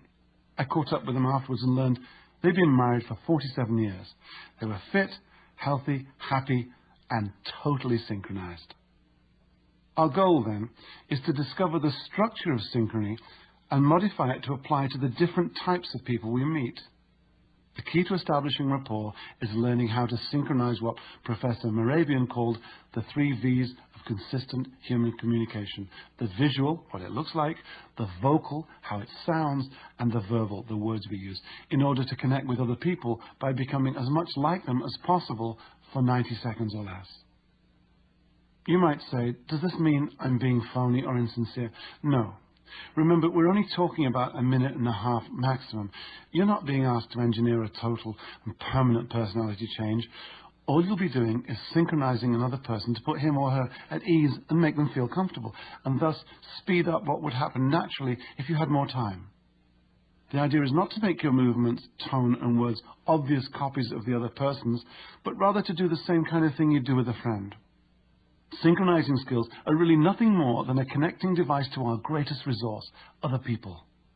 As we are instinctively drawn toward one another, be it to get cooperation or emotional feedback, or to have our physical needs met, synchronizing speeds up our mental unification. Often when you travel in a foreign country, the plug of your hairdryer or electric shaver won't fit into the outlet. You need an adapter to make it work, a connecting device that will let you plug the thing in and power it up. It's precisely the same thing when you plug into other people. Like the hairdryer or the electric shaver, you must have an adapter. So think of synchronizing as an adapting device that allows you to make smooth connections at will and quickly. Synchronizing is a way to make the other person become open, relaxed, and happy to be with you. You just do what they do. You become like them until the other person thinks, I don't know what it is about this person, but there's something I really like. You could think of synchronizing as rowing your boat alongside another person's rowboat, pointing it in the same direction at the same speed and picking up the other person's pace, stroke, breathing pattern, mood, and point of view. As he rows, you row. As she rows, you row. One evening, a few years ago, I was sitting in the chalet of a ski club, waiting for my 2 youngest daughters to finish night skiing. Suddenly in walked a neighbour, a lawyer who'd been on polite nodding terms with my family. When I saw him arrive, I made up my mind to try out some simple synchronizing on him. I decided on the outcome I wanted, remember, know what you want, and that I would continue synchronizing until he made a definite gesture of friendship. I calmly stood up and he spotted me. We met in the middle of the large room. Hi there, he said with a tight-lipped smile as he shook my hand. Matching the tone of his voice, his grimace and his body stance, I echoed, hi there. He placed one hand on his hip and with the other pointed out of the chalet window, just waiting for my kids to finish. Me too, I said, mirroring his gestures. I'm waiting for my kids to finish. I synchronized him respectfully for less than 30 seconds of normal, innocent conversation. Then he suddenly blurted out, you know something? "We really don't see enough of you and your family. Why don't you come by for dinner one night?" We set the date right there and then. I could almost read what had happened by the way his mouth twisted. He was thinking, "There's something about this guy I really like, but I'm not quite sure what it is." Obviously, if he felt I'd been copying him, he'd have never have issued the invitation. I had approached him with a really useful attitude of warmth, that even though I was synchronizing him, I kept fairly close to the surface. I faced him, immediately took on his overall posture, and used similar gestures and facial expressions. The vocal part, his voice tone and speed, was easy to fall in with, and I used similar words. It sounds more complicated than it actually was. The whole thing only took a few seconds. It was fun, and it felt good. I really did want to get to know him better, and this seemed the perfect opportunity. I'm sure we both experienced the thrill that only people can generate in people, the thrill of making new connections. There's absolutely nothing in this world as exciting and rewarding as connecting and developing a rapport that can lead to a new friendship or relationship. The bully. Mr. Szabo, the owner of a large chain of supermarkets, is well known among the trade for his intimidating manner. One day, he summoned the product managers of 3 competitive nationally recognized brands to meet him at one of his outlets. He led the 3 product managers to the aisle in which their products were displayed and proceeded to scold them for what he perceived to be the disgraceful state of their product facing.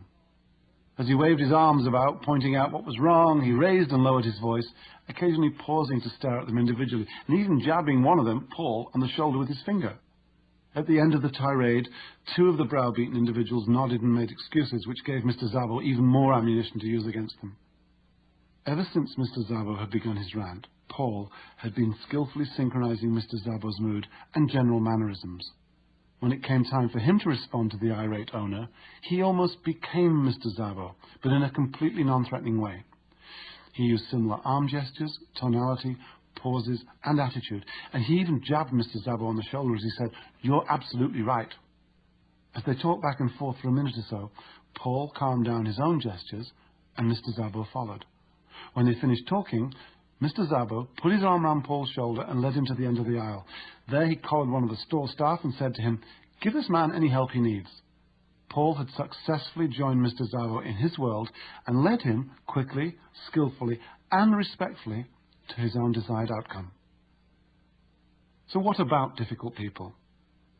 I'm often asked what you're supposed to do when you meet someone who's all bundled up with defensiveness, tight jaw, arms crossed defensively, or hands jammed into pockets, or the best way to handle a bully, or a shy person, or a complainer, or someone who's arrogant or overly aggressive.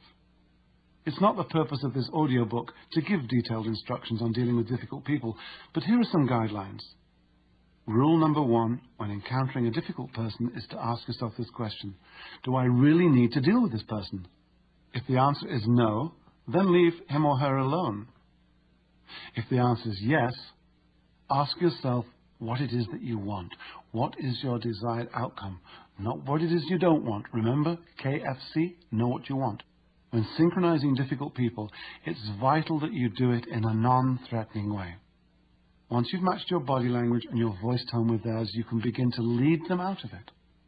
Unfold your arms, relax your shoulders, check to see if they follow your lead. If they don't, get back to the original position for a moment or so and try again.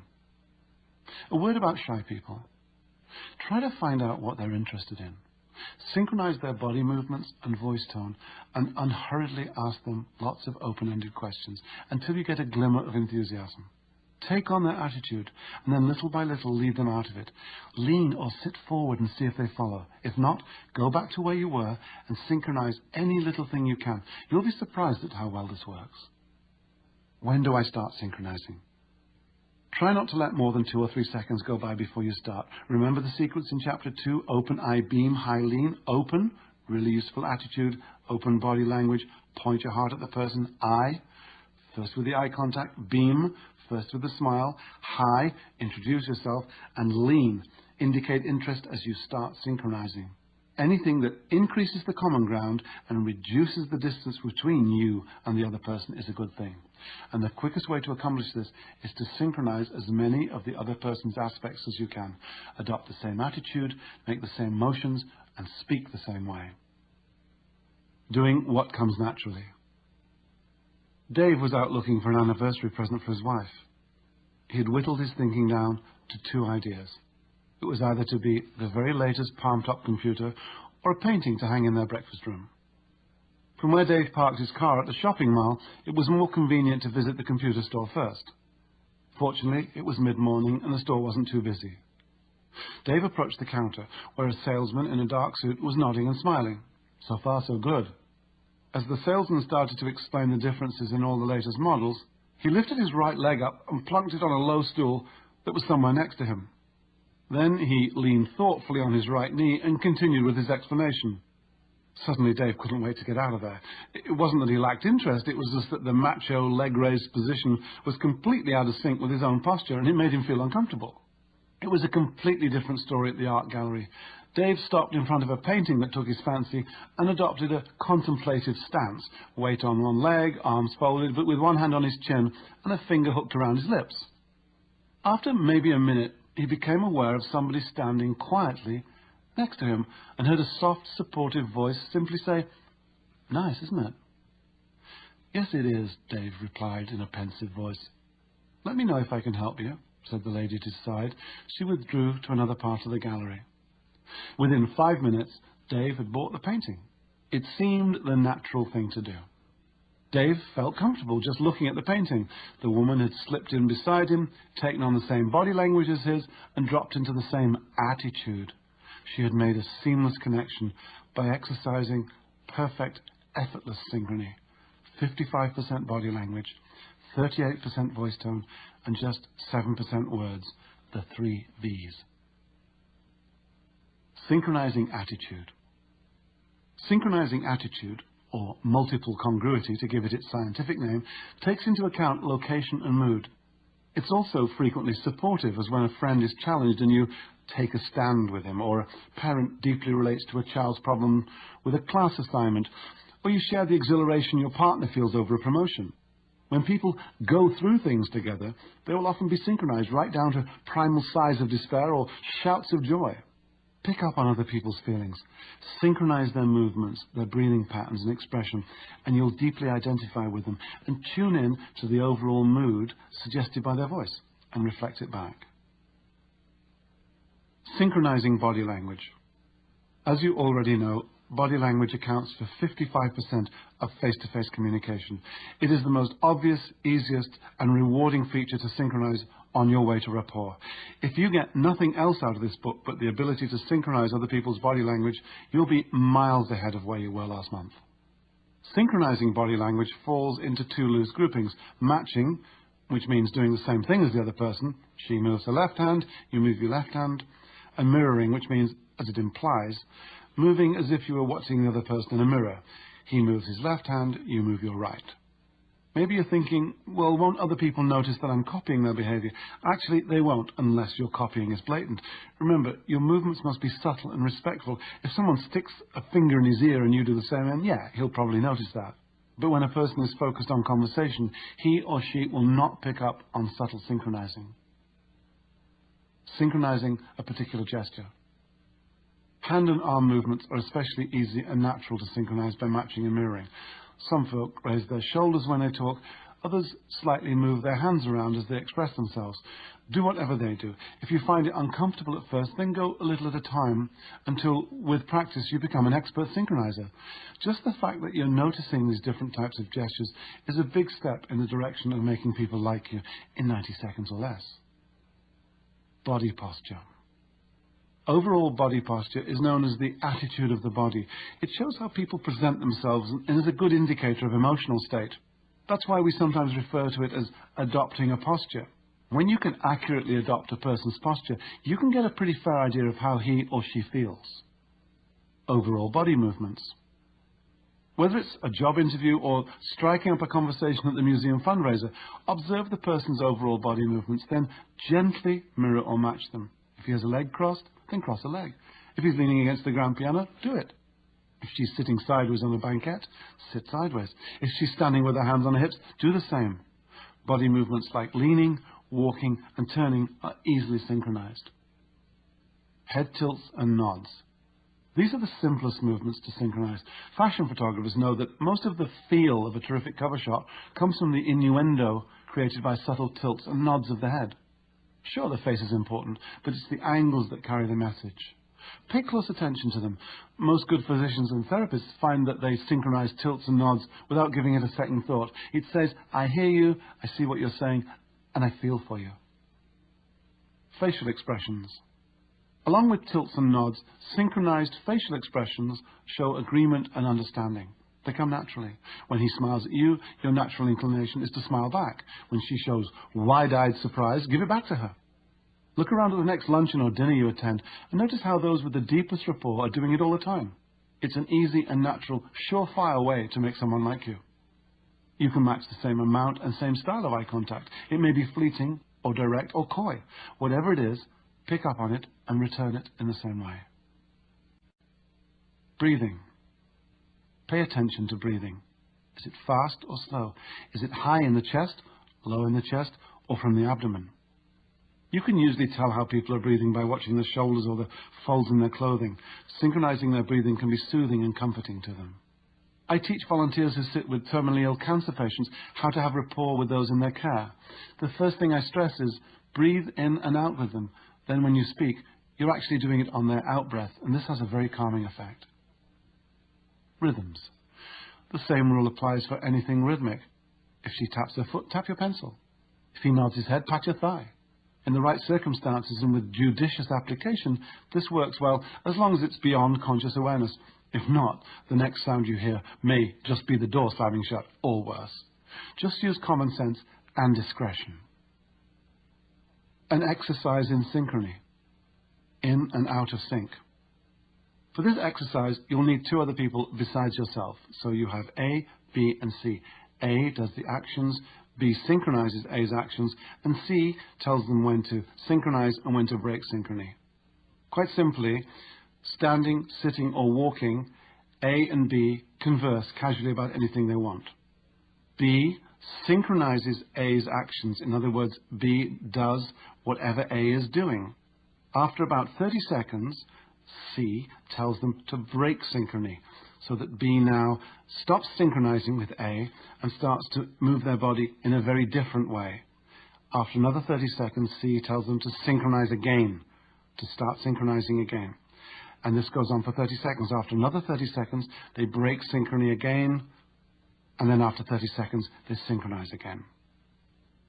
Now, switch places with A or B, so we have a different A, B, and C.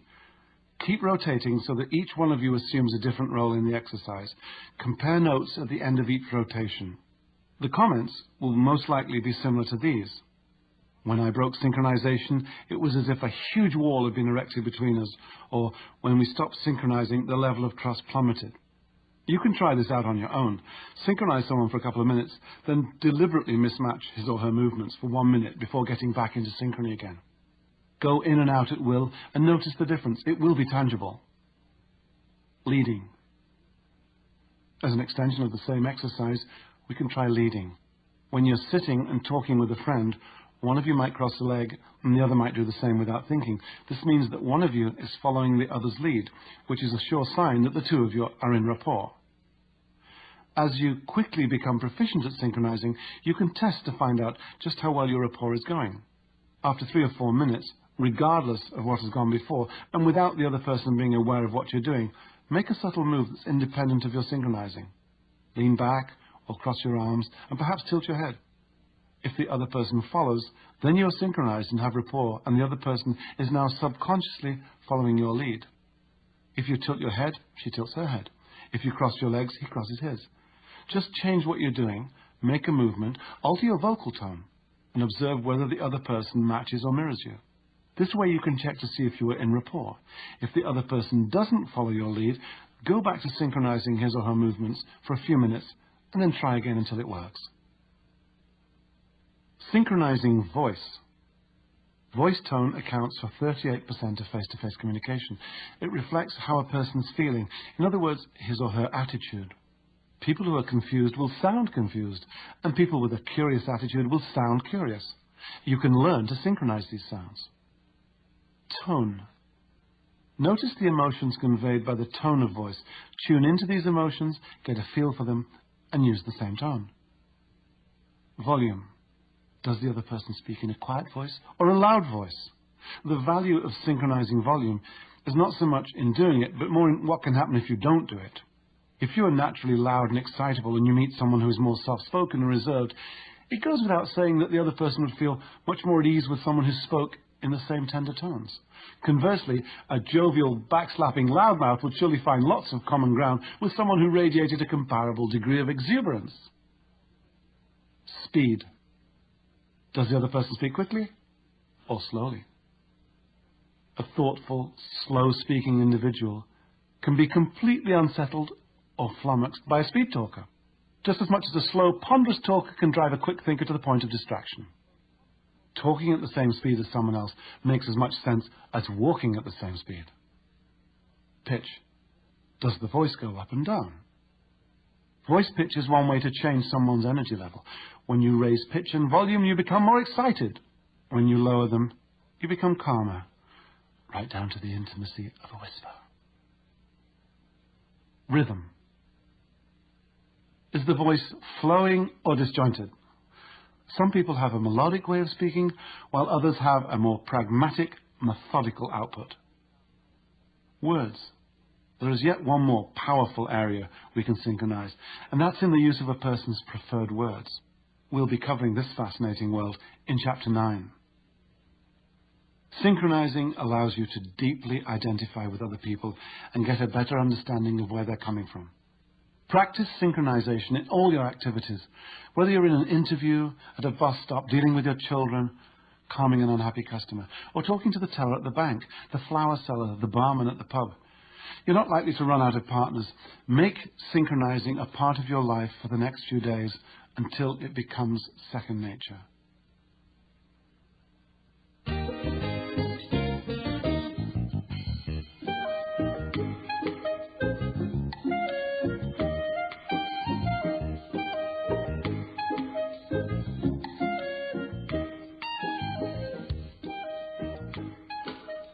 Part 3, The Secrets of Communication. Chapter 7, It's not all talk, it's listening too. Well, this is it.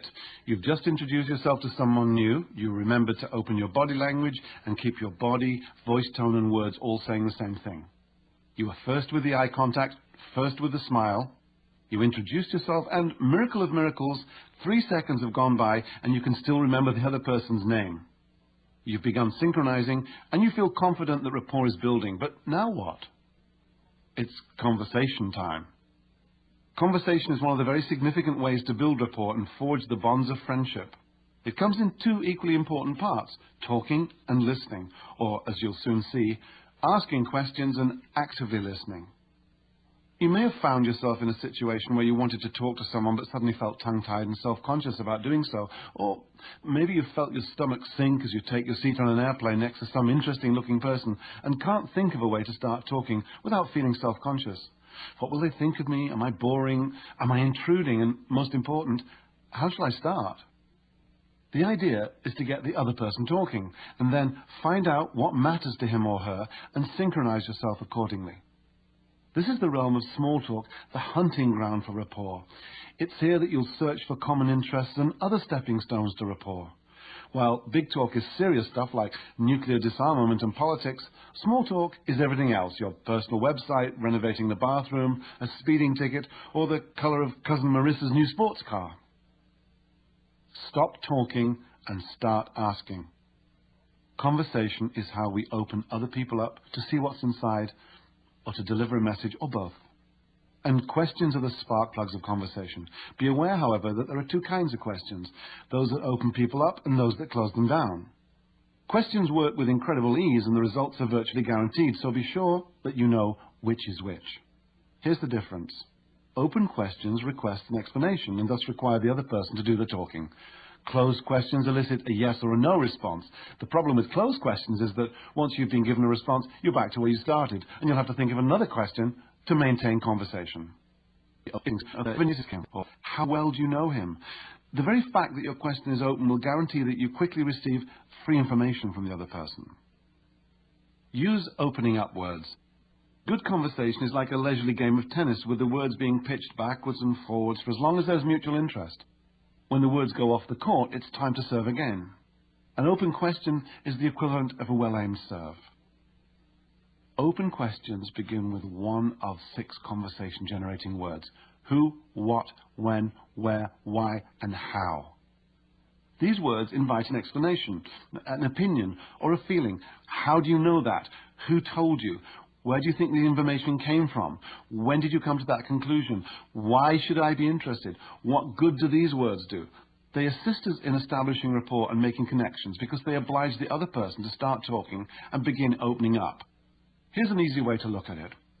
If you ask somebody, did you go to the store, you're going to get a yes or a no answer.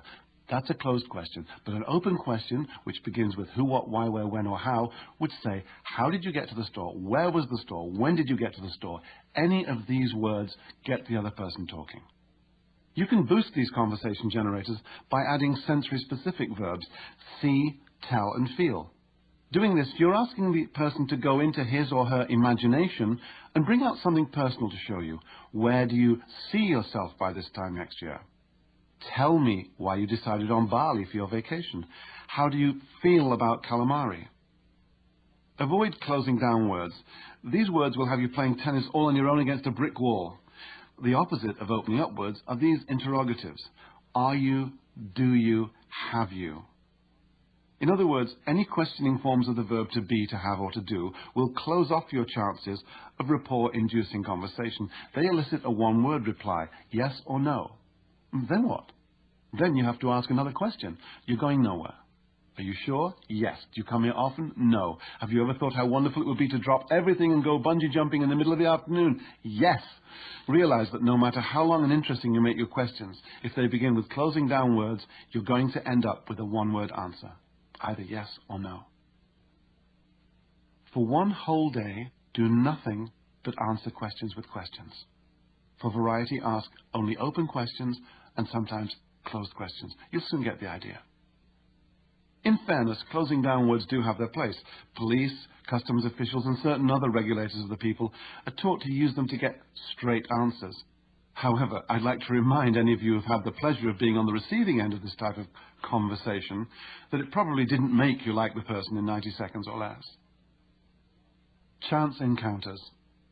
There are times when you find yourself suddenly thrust into the presence of someone who's just too good to pass up. These delicious moments seem to coincide with the exact second that your brain freezes over and you go gaga. Help! What do I say? What do I do? Where shall I look? What will people think? Keep going with this line of self-questioning and you'll get the sweats, a palpitating heart, a beet red face, and hey, goofy body language. The easiest of these situations is when the two of you are thrust together, sitting next to each other on the train, a plane or bus, or riding in an elevator, waiting in the laundromat or the lobby of a hotel, working in adjacent booths at a trade show, or checking out the fruit to see if it's ripe at the same counter at your local supermarket. In these situations, you already have quite a bit in common to work with. Hi, hello, and good morning, accompanied by a smile, are all good ways to begin and a great way to get feedback. A return smile is a good indication that you're on the right track. Keep it simple and unimposing. Keep it courteous. Keep it happy and light. Don't get too close and personal right up front, or you might get excluded. You want people to say to their friends, I met this really nice guy this morning, not this disgusting pervert tried to hit on me. Once you're sure the other person is responding favorably to the interaction, you can try some more specific opening lines. Not surprisingly, an opening line works better if it's an open question, but you may not always be able to find one that sounds natural. Sometimes you might have to start with a closed question or an occasional location statement. Do you know what time this bank closes today? Or, that was quite a storm. So make sure you have an open question ready for the follow-up in case all you get in response is a yes or a no. Here are some examples of openers that you can try once you've said hello or exchanged smiles. Precede them all with a location-occasion statement. Anywhere. Where are you from? I've never been there. What's it like? How did you end up there? On a train, plane, or bus. How long are you going to be in Duluth or Stratford or Mallorca? Where are you from? Have you always lived there? If yes, try, I've never been there. What's it like? If no, then, so where else have you lived? How long will you be traveling for? What do you think of Amtrak, Air Italia, these new Greyhound buses? As an interesting aside, when meeting someone for the first time, North Americans tend to ask, "What do you do?" whereas Europeans prefer, "Where are you from?" At the supermarket. If you're both standing in the fresh fruit line, staring at a pasta display or checking out avocados, you already have something in common. How can you figure out if there are enough mussels in that bag for two people? Can you tell me the difference between fresh pasta and the stuff in the packet? How can I tell if these are ripe? Do you know where they keep the bags for the produce? Have you ever tried this kind of sauce, frozen dessert, or mushrooms before? If yes, then how does it taste? What is it like? If no, is there another kind that you'd recommend? How long do you cook a chicken this big? I forgot to pick up some octopus. Do you mind saving my place in line? This can be a good icebreaker because you will have an excuse to chat when you get back, if only about the octopus. Don't be gone too long, though, or you'll risk annoying at a party. In a hotel or motel lobby. Do you know where I can get a map? Have you stayed here before? If yes, what's it like? If no, neither have I, so how did you come to choose this hotel? Do you know this city at all? If it's yes, I've got only one day here. What do you think is a must-see? If no, so what brings you here? At a convention. So, where are you from? What seminars have really grabbed you so far? Do you know any good restaurants outside the hotel? What did you think of the keynote speaker? I'm going to get a coffee. Can I bring you one too? Offering to buy coffee works in countless situations as a way to sound out the other person's level of interest. Usually if they're not interested, they'll refuse your offer. If they accept, it means they're willing to interact further. At the laundromat. Where can you get change around here? Do you know where I can buy some postage stamps, some orange juice, some cat food? I'm going to get a coffee. Can I bring you one too? Does it really matter if you mix whites with colors? In a line at a movie or a play or a concert. So why did you pick this movie or play or concert? So are you here to see Neve Campbell or what's her name, the other star? What did you think of the actor or the author or the performer's last film or play or CD? In a long waiting line, can you save my place so I can get a coffee? Can I get you one?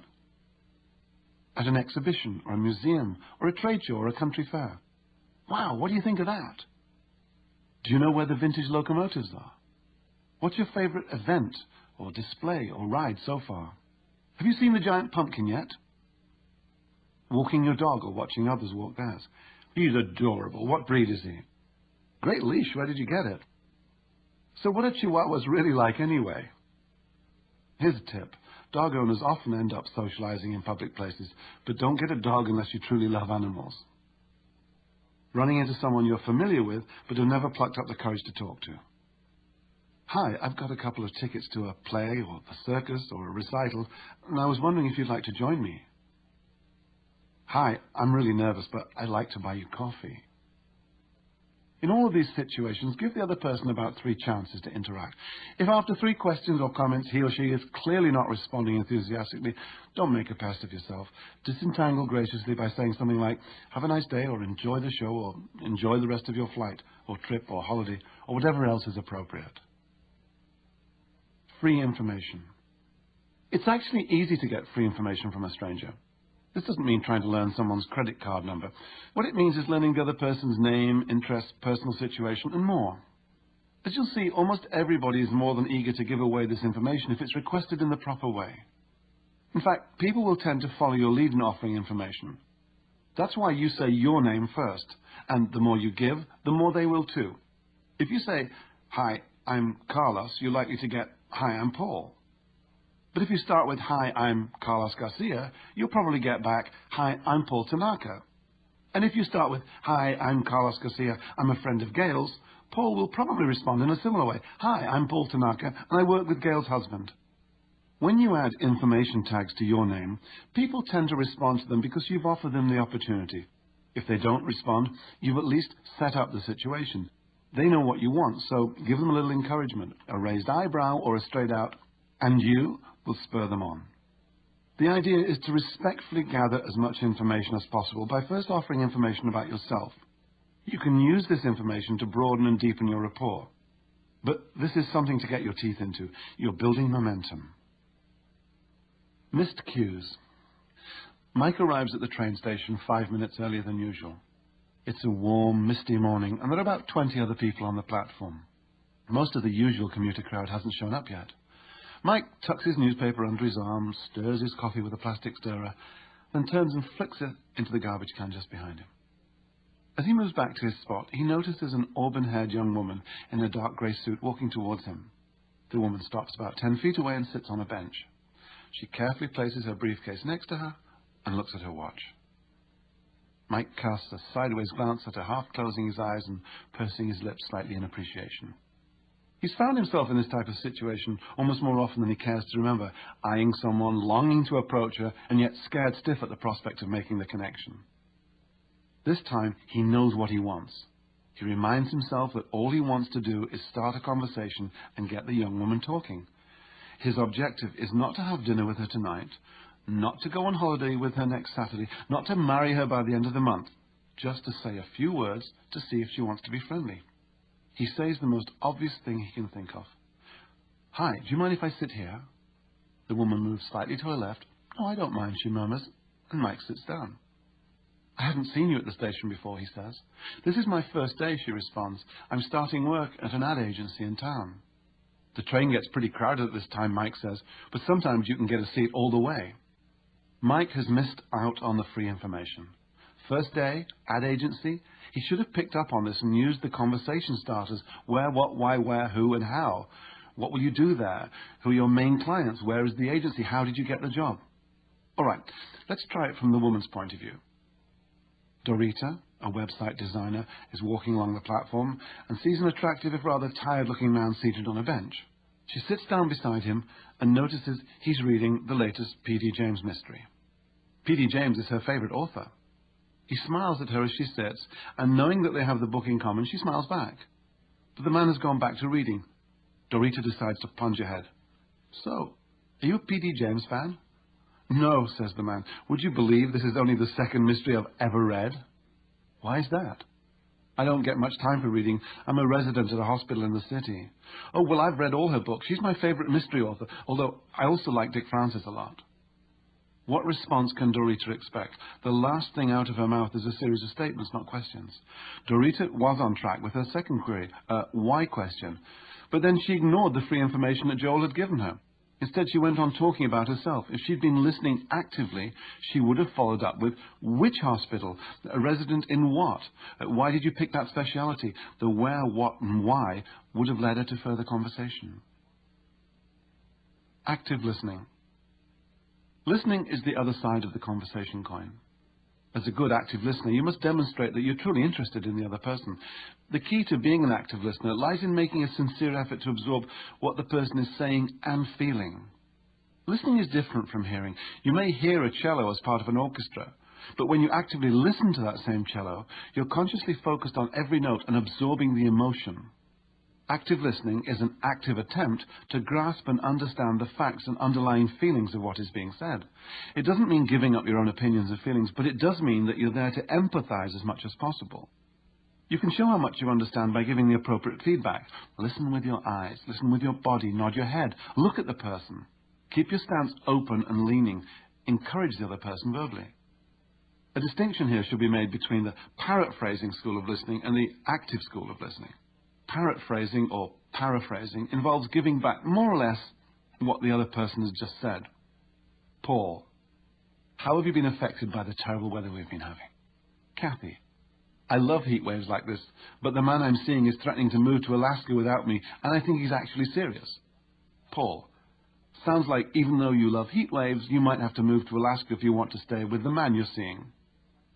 The active school means responding to feelings. Paul, sounds like you have some big decisions to make. Isn't it upsetting? How will you handle it?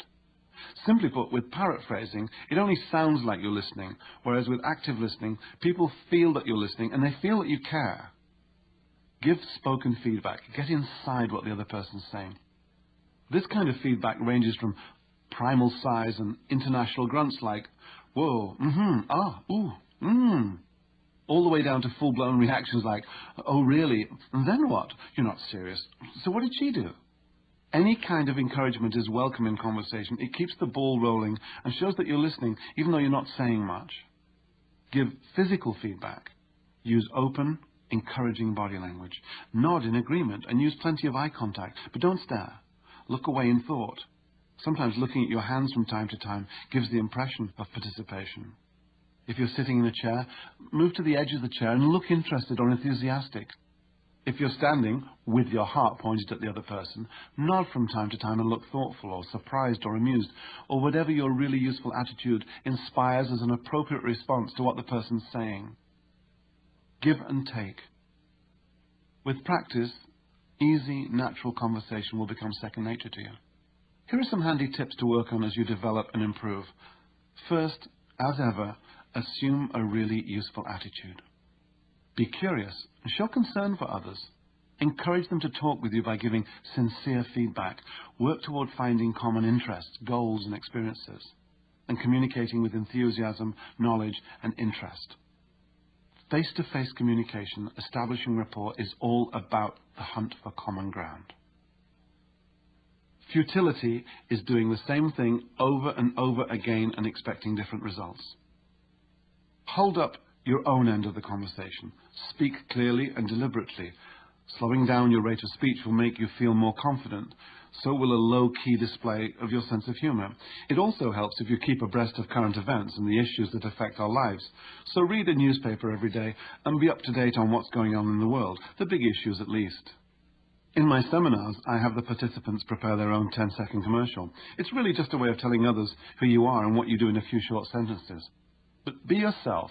People will like you for who you are. The more you learn to relax, the easier this will become. Talking in color. All conversation, big or small, is about painting word pictures of your experiences for other people. The more vividly you can convey these experiences, the more interesting people will think you are. Here's a serviceable description of an everyday event. We stood in line for the streetcar for more than 20 minutes. I was so fed up. There's nothing here to engage the other person's imagination.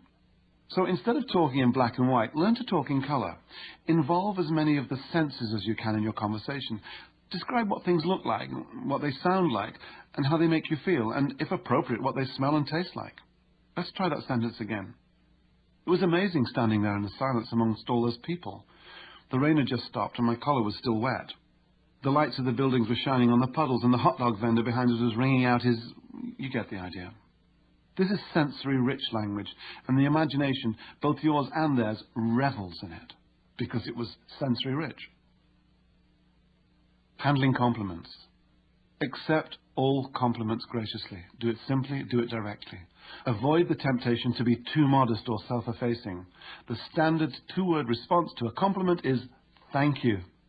Then, if you choose to convert it into conversation, go ahead and do so. A compliment with an interesting but less gracious acknowledgement might go as follows. Marion, that's a beautifully tailored skirt. Oh, thanks, I got it for $6 down at the Salvation Army store. A much simpler and rapport-enhancing response would be, thank you, it's nice of you to notice. Such a compliment should also be acknowledged with eye contact, a smile, and a pleasant tone of voice.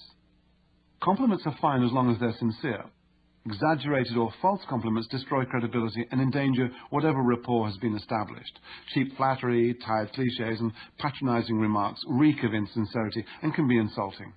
On the other hand, an honest expression of praise can reinforce self-confidence and even lift the rapport onto a more heartfelt and personal level.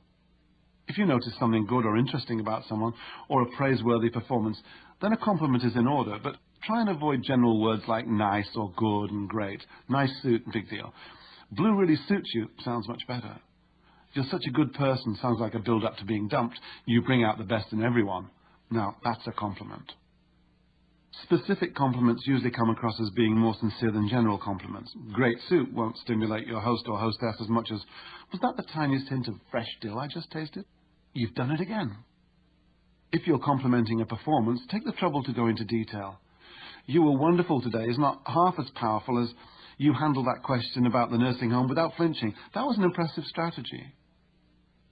Deliver your compliment the same way you do your greeting. Open your heart and your body, look directly at the person, speak with a clear, enthusiastic voice, give specific praise, and remember to give the person time to respond. An exercise in tonality. Sound effects. Your tone of voice tells other people how you're feeling, and a pleasing tonality can positively affect the way they respond to you. Pleasing tonality occurs when your voice comes from deep down in your body, from your abdomen. It's rich, deep, and infectious, compared to a monotonous or high-pitched braying voice. To improve your own tonality, practice breathing and speaking from your abdomen. Belly breathing, which uses your lungs to the fullest, is the most calming and healthy way to breathe. You breathe more slowly and with less stress. Contrast this to chest breathing, which is the way about 60% of the population get their air. Chest breathing is panicky, fight or flight breathing, just a series of long pants. Naturally, if you breathe from your chest, you'll speak from your chest. So try this. Put the palm of one hand gently on your chest and the palm of the other gently on your abdomen. Practice breathing until the hand on your chest doesn't move in and out and the hand on your abdomen does. When you've got it, take away your hands and just keep breathing that way for the rest of your life. You'll notice that when you get nervous or excited, your breathing will return to your chest. Be aware of this and take it back down. You'll immediately feel calmer. Repeat this exercise with your hands on the place where your voice originates. Move your voice from your chest to your abdomen. It should sound lower, richer, and a little slower, which is exactly the way you want it to be for establishing instant rapport and making people like you in 90 seconds or less. Avoiding the pitfalls. If you catch yourself doing any of the following don'ts, you may have abandoned your really useful attitude or chosen a useless attitude by mistake. Don't interrupt and end other people's sentences for them, no matter how enthusiastic or impatient you might be. Take Dale Carnegie's advice: don't complain, don't condemn, and don't criticize. Whenever possible, avoid giving one-word answers. They don't usually qualify as conversation, and they put a heavy strain on rapport. People who monopolize conversations also trample all over rapport because there is little or no room to find common ground. They just come off as being rude or boring. There's nothing quite so disconcerting as talking to someone who's looking elsewhere. If this happens to you, excuse yourself as fast as possible. People who do this are incongruent and frankly just plain rude. Finally, look out for bad breath and all the other nasty personal hygiene stuff. No excuses here. Dragon breath, BO, and spinach in your teeth might not make you any less lovable in the eyes of your golden retriever, but they certainly won't do anything for you at the office party. Making yourself memorable. What good is meeting someone for the first time, creating a terrific first impression and establishing rapport, if 2 weeks later the person's forgotten you? That's like writing a terrific story on your computer and forgetting where you filed it. Give other people a reason to remember you, and they will. The mind delights in making connections. You'll remember from Professor Moravian's work on believability that face-to-face communication was broken up into 55% the way we look, 38% the way we sound, and 7% the actual words we use. Something similar holds true for memory. Other studies show that what people see has about 3 times as much impact as what they hear. So ask yourself these questions. How can I stand out from the rest? Is there a persona or some little touch of style I can create for myself? All kinds of things can give you an image. A fresh cornflower worn in your lapel, or discreet, very expensive frames for your eyeglasses, a beautiful vest, impeccable shoes, a bow tie, the galloping gourmet suspenders, Gillian Anderson's hair, or Goldie Hawn's laugh. Lasting impressions. Jill and Robin, 2 middle-aged ladies, are sitting across from each other at a table in a French restaurant. They're halfway through lunch when several people are shown to a table nearby. A young woman in the group recognizes Jill and lets out a gasp of delight. She'd been a student of Jill's in one of Jill's classes several years ago. After many hugs and exclamations, Jill turns to her lunch companion. "Robin, this is Edwina. She was one of my most wonderful students back in the days in Stratford. I'll never forget she had these rituals for organizing herself and her work. Everything had to have its own special place and order at her desk. Sometimes she drove me crazy, but it always used to fascinate me how meticulous she was."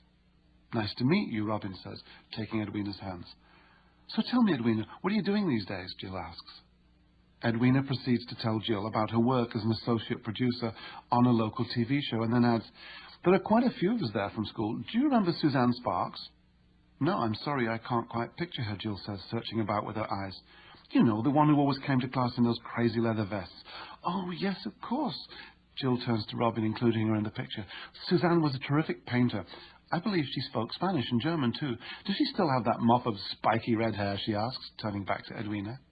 No, she's long and blonde now, and she's our director of programming. And what about Tony? Edwina continues. She's at the station too. Now, which one was Tony? Jill asks. Tony Marks. She was always really friendly, lived out in Malton. When Jill gives no sign of recognition, Edwina says, she was such a hard worker? Sorry, dear, I can't place Tony. Who else? Greg Cuddy, he's our sales manager. Not Greg, the guy with the nose ring. Jill shakes her head in disbelief. Greg Cuddy was such a nervous young man. He drove his mother's pickup truck everywhere. If memory serves me correctly, he ran a train spotting site on the internet. Jill invites Edwina to join them at their table, and her friends at the other table order lunch without her as the reminiscing continues. The point of this story is that it's easy for Jill to recall her former students when her memory is triggered by an image. People are more likely to be remembered if they have some kind of handle, some kind of device that makes them stand out from the crowd. A friend of mine works for a national chain of megastores that sell computers and stereos. I could spend half an hour explaining the features of a product, she told me, and then the customer would go away to think about it and come back another day, go up to the first salesperson they saw and make the purchase. It didn't matter that he had my card or that I gave him so much time. The chances of him coming back to me personally were slim. Then I hit on a way to be memorable. Since I'm from Newfoundland, I tell customers to ask for the Newfie when they come back or phone the store. In Canada, a Newfie is often the target of dumb, stereotypical jokes, but my friend used this verbal image to her advantage. It's a handle, or if you prefer, a container to hold and access a whole package of previously stored information. Find something to set you apart from the rest. Give them something to remember you by. Chapter 8, Making Sense of Our Senses. On one level, we humans are not much more than mobile sensing devices. We see, hear, feel, smell and taste. And then we process the information gained through our senses. Every day we experience the world through sensory input, and then we explain our experiences to ourselves and to others. That's about it. Then we go to bed and get up the next day and experience all over again. This is how we evolve. Obviously, this is a major oversimplification, but for the purpose of this chapter, it gives us a basic foundation on which to build. This is where our really useful or useless attitude originates. There are two ways of explaining our experiences to ourselves and others. We call them explanatory styles. Upon waking up in the morning and seeing that it's raining outside, an individual with a negative explanatory style might say, oh heck, it's raining, it's going to be a lousy day. Whereas someone with a positive explanatory style might say, hey, free car wash and great for the garden. The point is that the nature of our explanation determines our attitudes, and people have differing responses to the same external reality. We can loosely categorize these responses into familiar mindsets and patterns. In the 1970s, Richard Bandler and John Grinder, the founders of Neuro-Linguistic Programming, noticed in their early work with clients that people could be roughly divided into three types, depending on how they filtered the world through their senses. They call these types visual, auditory, and kinesthetic. For example, let's say three students go to a rock concert. Judy is primarily visual, takes in the world through the way things look. Phyllis is auditory, takes in the world through the way things sound, and Alex is kinesthetic, responds to physical sensation. When they later describe their experiences to their friends, Judy will paint word pictures and tell what the concert looked like. Oh, wow, you should have seen it. All those people jumping about and the singer ripped his pants off and his toupee flew off. Phyllis will say what the concert sounded like. The music was incredible. The beat was deafening. Everyone was yelling and singing along. You should have heard it. It was a real screamer. And Alex, who relates to feelings and touch, will describe what it felt like. Oh man, you could just feel the energy. The place was packed. We could hardly move. And when they played Blue Rodeo, the whole place erupted. In other words, visuals tend to use picture words, auditories choose sound words, and kinesthetics favor physical words. What we're talking about here is a new dimension of synchrony and rapport. This chapter will go beyond attitude, body language, and voice tone to the very way our senses take in and literally make sense of the world around us. Visual, auditory, or kinesthetic. Because we receive our information from the outside world, primarily in pictures, sounds, and feelings, these are the three ways in which we can be inspired. By something we see externally or internally in our mind's eye as an image or a vision, by something we hear either externally or emanating from that little voice inside, or by something we feel or touch. Usually, it's a combination of these experiences that helps us interpret the outside world.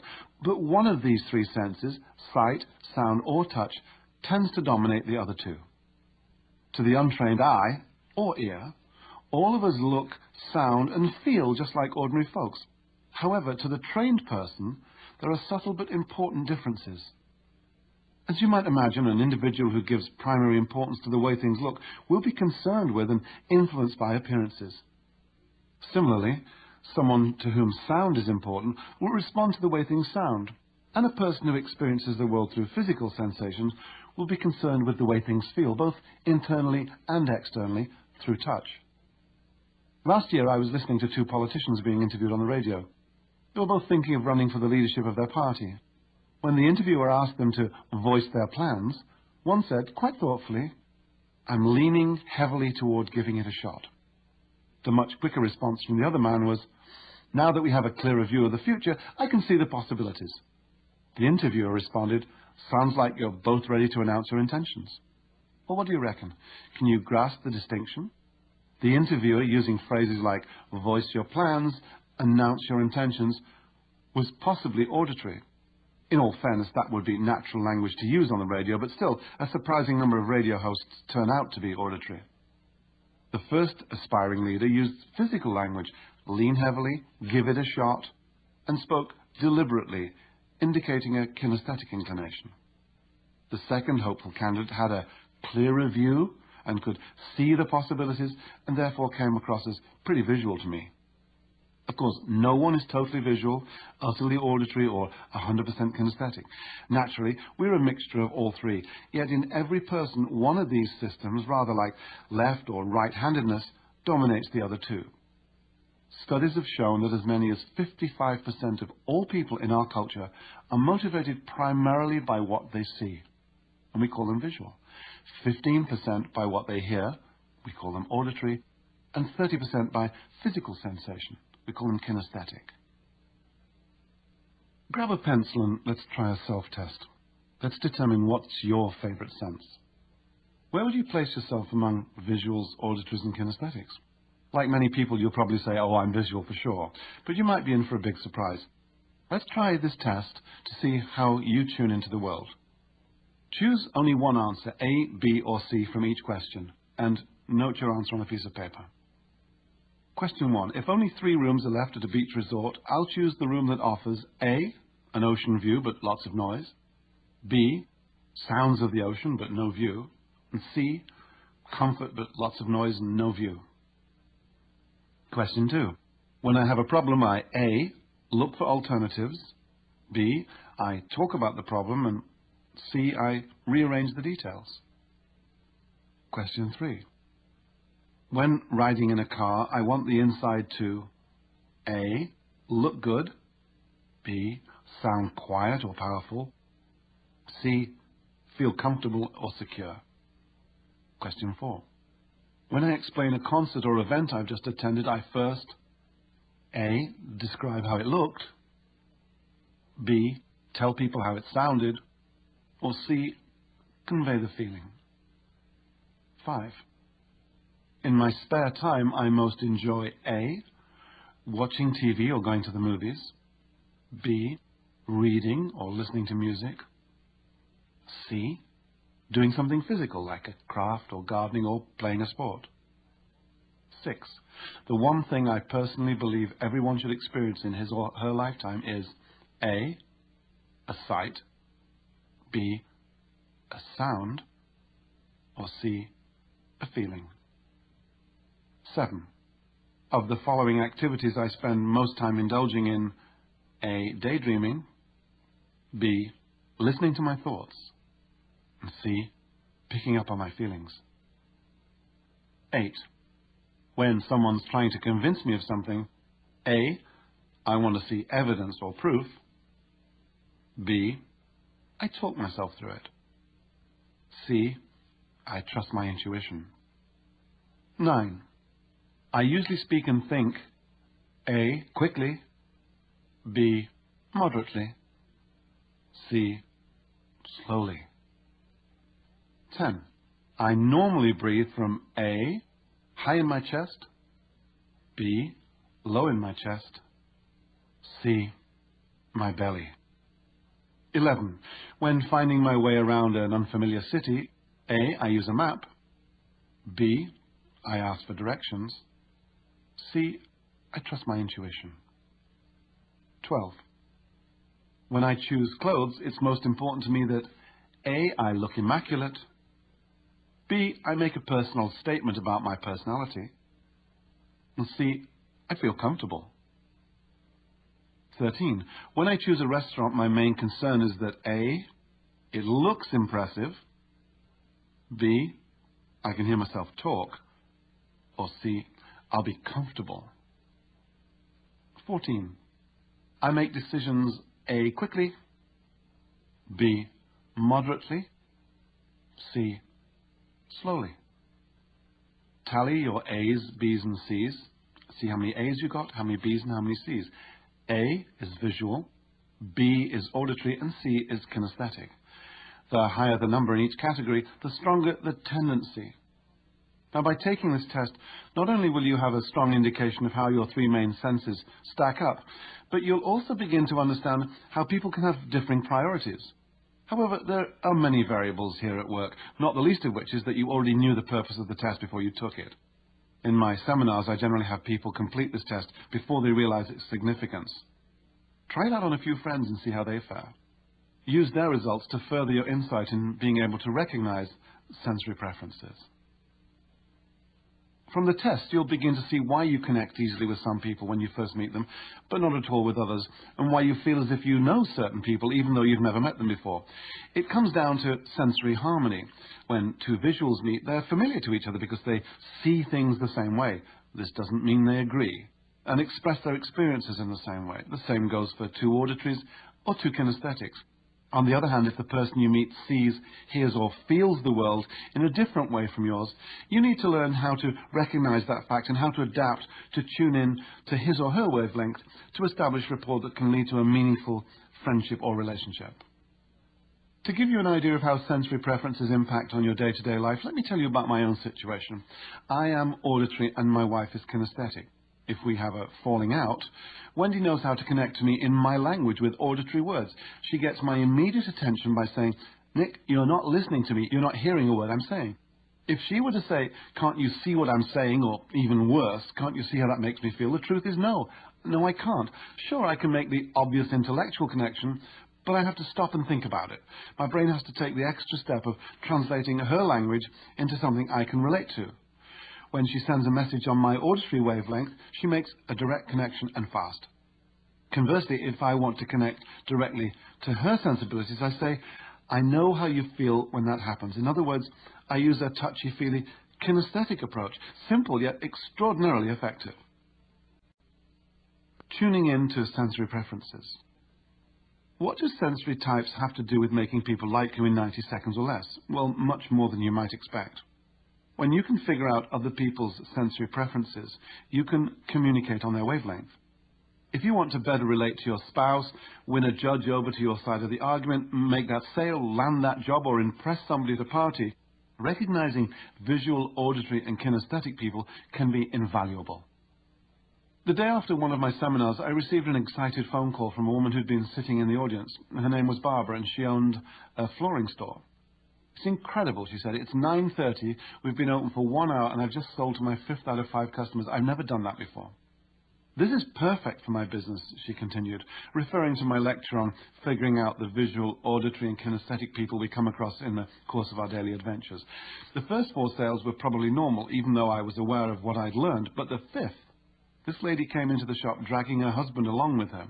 It was obvious he didn't want to be there, but I figured out immediately that he was a feeler, he was kinesthetic, and within 30 seconds, he was on his hands and knees feeling the carpet, and they bought it. I just knew that if I'd have said to him, "Imagine how this will look in your house," he couldn't do that because he's not visual. Or if I'd said, "You'll discover how quiet it'll be when your kids run around it," he couldn't connect to that either because he doesn't think that way. He's not auditory. I knew by the way he dressed and moved and spoke that he was kinesthetic. So I said, "Just feel it." And he did, just like that. He got down on the floor and felt it. Find out what you're getting. Change what you do until you get what you want. These are the F and C in our KFC. Figure out which sense a person relies on most and change your approach to take this into consideration. If you're not sure how to handle a situation, don't worry. Be prepared to include all three preferences in your approach. Look good for the visuals. After all, they make up over half the people you're likely to see during the day. Sound good. Develop your pleasing tonality for the auditories to whom you'll be speaking. And be sensitive and flexible for the kinesthetic folk you'll be bumping into. And of course, if you're dealing with a group, the same thing applies. Your group will be made up of all three categories, and you'll want to appeal to all of them. Metaphorically speaking. The words, "I've scoured the four corners of the earth," tell a lot more than "I've looked everywhere." They force the connection to scrutiny, diligence, detail, determination, and more. They also easily involve sight, sound, and feeling, and this is why metaphors appeal simultaneously to visuals, auditories, and kinesthetics, because visuals can see what you're saying, auditories can hear them, and kinesthetics can get a feel for what's happening. Metaphors are containers for ideas. They link our internal imagination to external reality. We use metaphors regularly, often unconsciously, to explain our thinking. We also use them to make things more interesting. Parables, fables, storytelling, and anecdotes are some of the oldest and most powerful communication tools we have, and their metaphorical aspects are effective in virtually every setting. They fire up the imagination and appeal to all the senses. In short, metaphors help make understanding easier, quicker, and richer. Above all, remember that the ability to tune into the way other people experience the world can be one of the most important discoveries of your life. Sights and sounds. Despite the good Colombian coffee and the fresh croissants, the O'Connors are not enjoying a very pleasant breakfast. "It's a bright yellow Maserati," John exclaims. "It's gorgeous. Can't you just picture the two of us blazing down the highway to the coast?" "Actually, I can't," says Lizzie icily. "All I can hear are the monthly bills dropping through our mail slot. I don't think you ever listen when I tell you we have more important things to spend money on."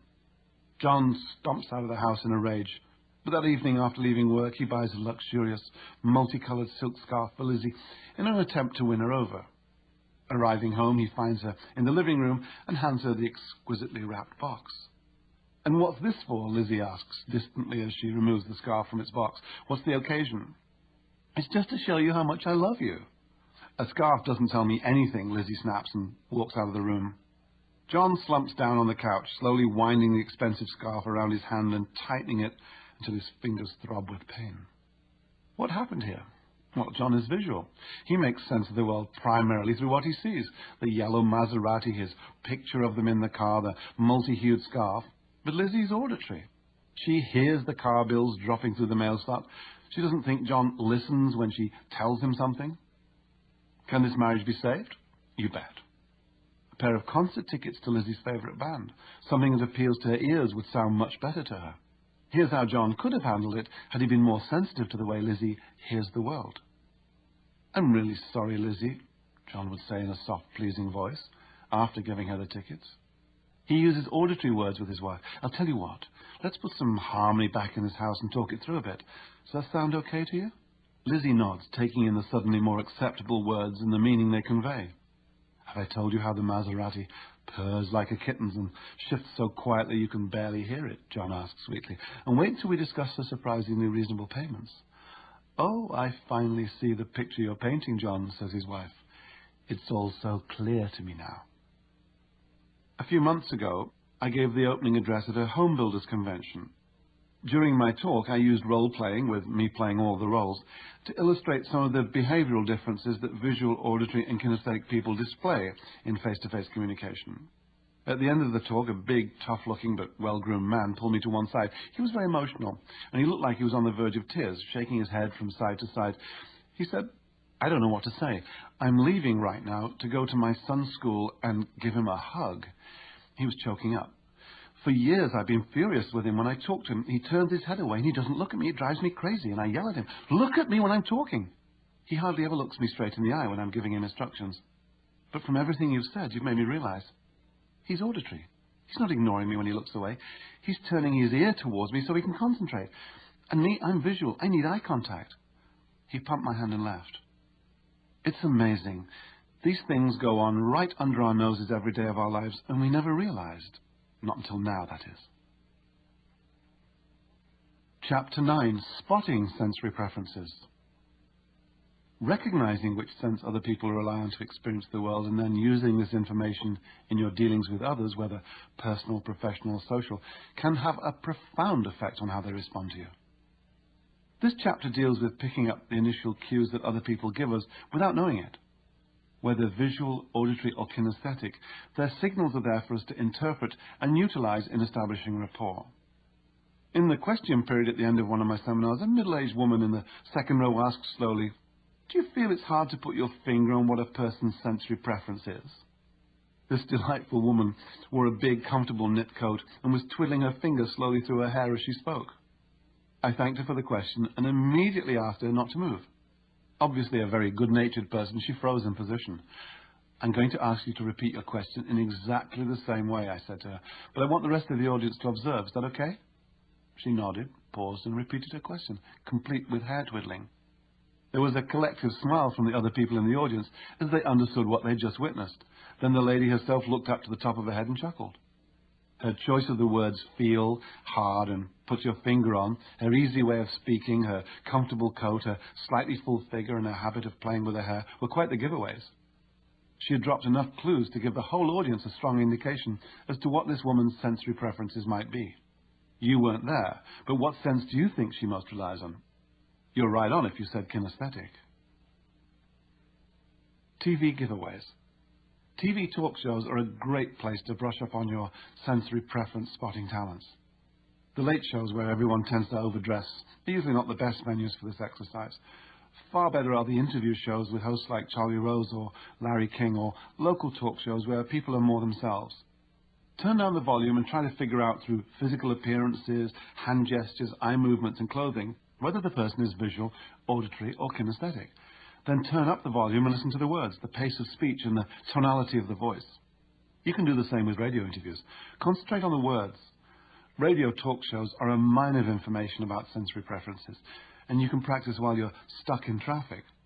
Take it slowly. Have fun. Sensory preference profiles. Each group displays subtle differences in physical and mental makeup. These are definitely not hard and fast distinctions. They're simply indicators. Visuals, auditories, and kinesthetics can come in all shapes and sizes. We're dealing with people here, unique individuals with unlimited beliefs and values, opinions and talents, shades and sparkles, innuendos and dreams. But each one is different, yet deep down there are fundamental similarities. Find a person who strongly favors one sense in a number of areas discussed in this chapter, and chances are he or she will be signaling a personal sensory preference. Here's a quick tip. Visuals usually talk very fast. Kinesthetics tend to talk slowly, and auditories fall somewhere in between. As you become aware of the differences among these three groups of people, visual, auditory, and kinesthetic, what seems subtle at first will become more and more obvious to you. Perhaps you've had the experience of buying a new car. Let's say you bought a nifty little blue Miata. Very unique. Well, not quite. Suddenly, blue Miatas are everywhere, whereas before you only noticed them once in a while, you start to see them all over the place. Of course, these cars were there all the time. They just held no interest for you. When you become more accomplished at distinguishing one person from another, the same thing will happen. The distinctions will reveal themselves before your eyes, and yet they've been there all the time. Visuals. Visual people care a lot about how things look. They need to see proof or evidence before they take anything seriously. Being visualizers, they tend to think in pictures and wave their hands around, sometimes touching their pictures when talking. When I say think in pictures, if I were to ask you where the milk is in your refrigerator right now, you had to make a picture to do that. Pictures come quickly to their mind's eye, so they think clearly. This makes them the fast talkers among us. Sometimes they're the ones with monotonous voices. Visuals frequently look up to the left and the right when they speak. When it comes to their wardrobe, they tend to be snappy, impeccable dressers who put a lot of work into looking good and surrounding themselves with good-looking stuff. Physically, because they're concerned with appearance, they aim to be trim and tidy. When they stand and sit, their body and head will usually be upright with good body posture. You'll find visuals working where confident, fast decisions are needed or where specific procedures are to be followed. They want to have control because they probably have some kind of vision of how things should be. Many, but definitely not all, visual artists fall into this category. Auditories. Auditory people respond emotionally to the quality of sound. They enjoy the spoken word and love conversation, but things must sound right for them to tune in and give their attention. They have fluid, melodic, sensitive, persuasive, expressive voices. Auditories move their eyes from side to side as they talk and gesture somewhat less than visuals, but when they do, it tends to be from side to side, like their eye movements. When it comes to clothes, they think they're snappy dresses. They like to make a statement with their clothing, and sometimes they don't quite make it. Physically, they're somewhere in between the trim visuals and the comfortable kinesthetics. Auditories work where words and sound are the currency. Many broadcasters, teachers, lawyers, counselors, and writers are auditory. Kinesthetics. For our sensitive kinesthetics, things have to be solid, well constructed, and right feeling in order for them to go along. They have lower, easygoing voices and gestures. Some kinesthetics have been known to speak unbelievably slowly, or add all sorts of unnecessary details that can drive the visuals and auditory to the point of wanting to yell, "Please, for heaven's sake, I got it 10 minutes ago." That's just the way many of them are. The fact of the matter is that it takes longer to put feelings into words than it does to translate pictures or sounds into words. When they speak, kinesthetics will look down towards their feelings. They enjoy the way things feel. They like textured clothing and quiet tones. Any man with permanent facial hair may well be kinesthetic. You'll find kinesthetics in hands-on positions, plumbers, electricians, carpenters, product salespeople, and workers in the arts, medicine, and the food business. Physically, there are two kinds of kinesthetics. In one group are the athletes, dancers, emergency services, and tradesfolk, the super fit types for whom the physicality of touch and contact are paramount. In the other group are the sensitive, laid-back, down-to-earth, big-hearted types who may have a higher proportion of fuller bodies among their number. Matches and mismatches. You can probably see for yourself that the chances of establishing a loving relationship with someone like you are high. But is this always a good idea? Well, yes and no. If you want to spend your life with someone very much like you, then yes. But what if you want some sparks and excitement? I'm frequently asked whether there's any validity in the age-old aphorism that opposites attract. The answer is yes, they most definitely do. But how and what do they attract? First, let me say that this book is about establishing rapport and making people like you. If rapport and liking lead to friendship and romance, that's up to you. I like and trust and care about a lot of people, but they're not all my friends and they're definitely not my partners. Falling for someone emotionally is more complex. Many of the old classic languages refer to three types of love or affection. Roughly translated, they include general love, or in other words, love of humanity, brotherly love, and sexual love.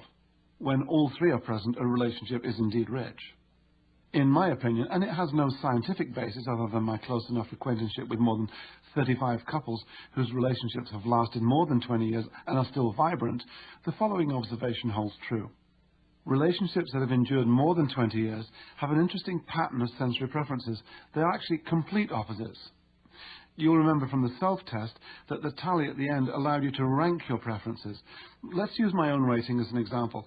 I ranked first A, then V, and then K, or as we call it, AVK. The complete opposite of my ranking would be KVA. If you stack them side by side, that you see their exact opposites. This would give us opposites at the top, auditory and kinesthetic, for spark and interest, but the same in the middle, in this case, the visual. The relationship is held together by the common visual link, a mutual subconscious sharing of the same wavelength, and the relationship is kept vital by opposing auditory and kinesthetic as primary personal and sensory preferences. My observation is that when two people meet in the middle, they share a central sensory preference, whether visual, auditory, or kinesthetic. And it's that bond which will get them through the rough times and add sparkle to the good times. But any shared preferences, be they primary, secondary, or tertiary, will work in the favor of the relationship when the going gets tough. Verbal cues. There are no fixed rules here, except that the people you meet will tend to reveal how they change their experiences into words by the type of words they use. Listen for these words and take them into account when you set out to establish rapport. Pushing for more. This simple technique has proved helpful in determining a person's sensory preference. Start by asking a couple of non-specific questions like, do you live in the city or in the suburbs? Followed up after the response by, do you like it? If the answer is yes, ask, what do you like most about it? If the answer is no, follow up with, what don't you like about it? As the reasons are given, push for more. Expanding on answers like, well, for one thing it's peaceful, can be encouraged by the question, what else? And don't stop there. Pursue your line of questioning until you have enough verbal cues to get a handle on the person's favourite sense. Visual words. A tendency to favour picture words and metaphors. If we look more clearly, the difference is like night and day, may be a strong indication that the person relies mainly on visual sense. Here's an exercise. For one entire day, from dawn to dusk, focus on the visual words and phrases that you hear in other people's vocabulary. Notice them until they appear as clear as the three extremely visual words I just used in this one sentence.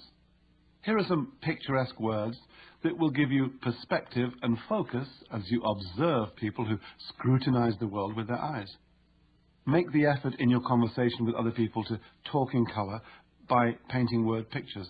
Describe your experiences vividly so other people can see them. Here are some visual words. Analyze, appear, brilliant, colourful, diagram, enlighten, envision, glimpse, hindsight, illuminate, light, mind's eye, portray, perspective, survey, show, witness. Here's some visual phrases. How do you see yourself? It's a bit hazy right now. I see what you're saying. He's such a colourful character. It's a sight for sore eyes. Let's get some perspective. We are a company with vision. We see eye to eye on the subject. It's a bit vague, beyond a shadow of doubt. See you later. Can you imagine? Let me make this clear. Can you shed some light on this? We have a bright future. Auditory words. Tune into auditory words and phrases as people express them to one another. Call to mind and amplify all those harmonious discussions within your hearing range until you are well informed about how they sound. Listen how these auditory words just click into place. Open your ears to those who see and feel the world through their hearing, and you'll get the message loud and clear. Announce, earshot, chime, clang, clash, inquire, listen, loud, resonate, rasp, pronounce, proclaim, shrill, silence, tinkling, tone, utter, well-informed, word for word. And here's some auditory phrases. Sounds familiar. Tell me more. Does that ring a bell? He gave a satisfactory account of himself. At last we have harmony at home. They granted me an audience. She had me completely tongue-tied. These colours are really loud. I didn't like the tone of his voice. Let me tell you. Tell me how. She's a scream. In a manner of speaking, I want everybody in the room to voice an opinion. He received a thunderous applause. That's as clear as a bell. Hold your tongue. Are you tuning into what I'm saying? Kinesthetic words. The following physical words are the currency of a kinesthetic. Tap into the emotions around you until you get a handle on how they flow. Overcome any and all stumbling blocks. Build a firm foundation on which you can base your own contact with other people. Use these concrete, touching words that move kinesthetic people, thanks to their sensitivity and feelings. Boils down to, catch on, come to grips with, I have a hunch, light-headed, make contact, sort out, squeeze, stretch, support, tap into, throw out, topsy-turvy, underhanded, warm. And here are some kinesthetic phrases. How do you feel about? There were a few stumbling blocks. I'll get in touch with her. It slipped through the cracks. I'm all shook up. I'm not following you. Let's sort things out. Get a load of this. Can you pull some strings? She came to grips with the problem. I can't handle the pressure. He's a pain in the neck. Stay in touch. Hang in there. I can't put my finger on anything concrete. Start from scratch. Walk me through the ceremony one more time. I feel cool, calm and collected. Let's explore the possibilities. IQs. Over the years, I've shot more fashion magazine covers with more models in more countries than I can remember, and frequently the model's first language was not English. When all you have to work with is a face, neck and shoulders, and of course the extraordinary talents of hair, makeup and fashion stylists, you soon realize that besides subtle tilts and leans, most of the innuendo suggested by this kind of close-up comes from facial expressions, from eyes and mouth. When you want a model to smile, you don't tell her to smile, you make her smile. To initiate eye movements, there were always a few code words that seem to work in any language. When you want your subject to look up and to the side, it's enough just to say, dream, and up go the eyes to one side or the other. Words such as secret or telephone will send the eyes sideways toward the ears, and If you say sad or romantic or thoughtful, the eyes will normally go down to the left or to the right. Once again, the originators of Neuro-Linguistic Programming had observed this phenomenon of eye movements and codified them into an interesting paradigm. On the basis of their findings, we can think of the human eyeball as a six-way switch that must be flicked into any one of 6 positions as it searches for information, each position activating a sense, sometimes to remember, sometimes to create an answer. If you ask a man to tell you the color of his favorite shirt, you may see him look up and to his left as he pictures the shirt before he gives you the answer. Ask a woman to tell you what silk feels like, and chances are she'll look down to her right as she remembers how silk feels in her mind. In other words, when asked a question, people have to look away in order to generate the answer. The reason is quite simple. They are accessing their senses. Try this. Turn down the sound on your TV during an interview and watch the guest's eyes hunt about for answers to the interviewer's questions. Here's something else you can try. Ask somebody a question without telegraphing your intent. Look the person in the eye and ask a non-specific question such as, what did you like most about your last holiday or birthday or job? Then watch the person's eyes dart off to get the information. This will give you a fairly good idea of how he or she stores and accesses information, in other words, as pictures, sounds, or feelings. Consistent reference to one sense are also an indication of a sensory preference. People who answer such questions while looking up to the left or the right are most likely visualizing the answer. If they look left or right towards their ears, they're probably recalling sound information. If they look down to the left, they may well be accessing their feelings, and down to the right indicates some type of internal dialogue. Research has varying views as to the validity of these neuro-linguistic programming IQs, but I find them fairly accurate, and most importantly, they lead to proactive eye contact for many people who are often too shy to look another person directly in the eye without discomfort. Another valuable detail to be aware of here is that when we look to the left, we're probably remembering information, while looking the other way to the right means we're probably constructing it. Keep in mind that when you converse with someone, there may be several mental activities going on at once. For example, a fellow asks a young woman, "Seen the latest Bruce Willis movie?" "Yes, I have," she says, going into her mind and picturing herself in the waiting line as she remembers, but at the same time, she's having an internal dialogue. "What a boring twit. Am I judging too quickly? No, he's a bore. How can I dump him?" Then he says, "Want to go out Saturday night?" Grasping for any excuse, she finally mutters, "Gosh, I can't. I have to finish up a report for Monday morning deadlines." Her eyeballs dart off to the other side as she constructs a picture of herself at the kitchen table with a laptop. Feeling a bit confused, imagine you're facing a person. If they look up to the left, they're constructing an image in their mind. If they look up to the right, they're remembering an image. If they look sideways to the left, they are creating a sound in their mind. If they look towards the right, they're remembering a sound. If they look down towards the left, they're accessing feelings and body sensations. If they look down to the right, they're processing internal dialogue, also known as talking to yourself. The following is an exercise in IQs. Try this with a friend. Stand in front of them and ask them some questions, and watch where their eyeballs go. The directions I'm going to give you are your left and your right. Ask them, what color socks are you wearing, and watch their eyes go up and to the right, because they're visually remembering. Ask them, how would you look in a green jacket, and watch their eyes go up and to the left. They're constructing a visual. Can you remember what Purple Haze sounds like by Jimi Hendrix? Their eyes will go sideways to the right because they're remembering a sound. What would it sound like if it was played on the bagpipes? Their eyes will go sideways to the left because they're imagining or constructing a sound. What does sound feel like? Watch their eyes go down to the left as they access their feelings. And what are you telling yourself right now? Watch their eyes go down and to the right as they process internal dialogue and talk to themselves. Incidentally, these actions are not the same as the movements your eyeballs make when you look around a room or across a landscape. They're totally independent of the requirements of the ability to see. Your eyeballs serve two purposes. One, roving about to see what's going on, and two, activating sensory memory channels. When you first begin looking for IQs, people's eyes may appear to dart about randomly. All you need, though, is a little practice at reading these movements. Have fun, let it happen naturally, and above all, never tell anyone what you're doing. That would quite rightly make people self-conscious and embarrassed. Keep these skills to yourself. An exercise in spotting preferences. Brain lock. Challenge a friend to answer the following questions without moving her eyes. Tell her to look directly at you at all times and keep her eyeballs perfectly still. Then ask the first question. Do you like the house or apartment or whatever you live in? Depending on whether she answers yes or no, ask the follow-up question.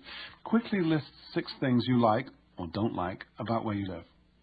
Because they have to keep their eyeballs still, either your friend will be completely tongue-tied or she'll find herself struggling to think of an answer. Searching for how things look, sound or feel without any eye movement is almost impossible. She'll be like a rabbit paralyzed in the grip of a car's headlights. Hypnotists know that if they can stop your eyeballs from moving, you won't be able to think. A meditative state is easily accessed in the same way. Stare at a stationary spot with your eyes open, or place your attention in one spot, your forehead for example, with your eyes closed. Provided you can keep your attention fixed, you will stop your inner dialogue and lose all sense of time. The big picture. The implications of verbal and eye cues discussed in this chapter are vitally important to anyone who wants to connect with other human beings and establish rapport by design. When you learn to recognize which type or group a new acquaintance belongs to, you'll be able to communicate with him or her on a more appropriate wavelength, be it visual, auditory or kinesthetic. In this way, you'll be hours, sometimes years ahead of where you would have been if you'd not known how to figure out an individual's sensory preference. Developing a knack for detecting sensory preferences means paying close attention to others, and this alone makes you actively more people-oriented. Ingrid's hard-earned vacation. It's her 40th birthday and Ingrid has decided to treat herself to an all-inclusive holiday in Portugal. She's wandering through her neighborhood mall when she discovers a travel agency that she hadn't noticed before. There she meets Sheldon, who runs the place, and tells him of her exciting plans. I just feel I need to get away and pamper myself at long last, Ingrid says to Sheldon as she sits down in a chair facing his desk. She smooths out her dress over her knees and looks down to her right. I'm under so much pressure at work that I really feel I need to unwind. Sighing, she crosses one leg over the other, leans forward and shakes her head slightly. The tension at the office is eating me alive. Sheldon is delighted. An obvious sale sitting right there in front of him. He leans back in his chair, opens his arms wide, then slaps his hands together sharply and smiles at Ingrid. Oh boy, he says, have I got the dream vacation for you. He rifles through a pile of brochures on his desk. Just feast your eyes on this. He hands Ingrid a colourful brochure, plastered with the usual palm trees and bright blue skies. Then he continues his pitch without waiting for her reactions. Looks fantastic, eh? Check out the colour of the water. Brilliant turquoise. Look at those cute villas and their red tiled roofs. And can't you just picture yourself on that long white stretch of beach? He looks up and to his right, just imagining the view. Ingrid slides back into her chair, her heart sinking. Somehow, despite the gorgeous pictures in the brochure, despite Sydney's passionate descriptions, Portugal feels farther away than ever.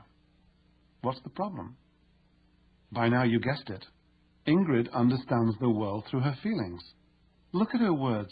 She feels that she wants to pamper herself. She longs to unwind from the pressure and the tension at the office. Her language, intonation and gestures are a giveaway.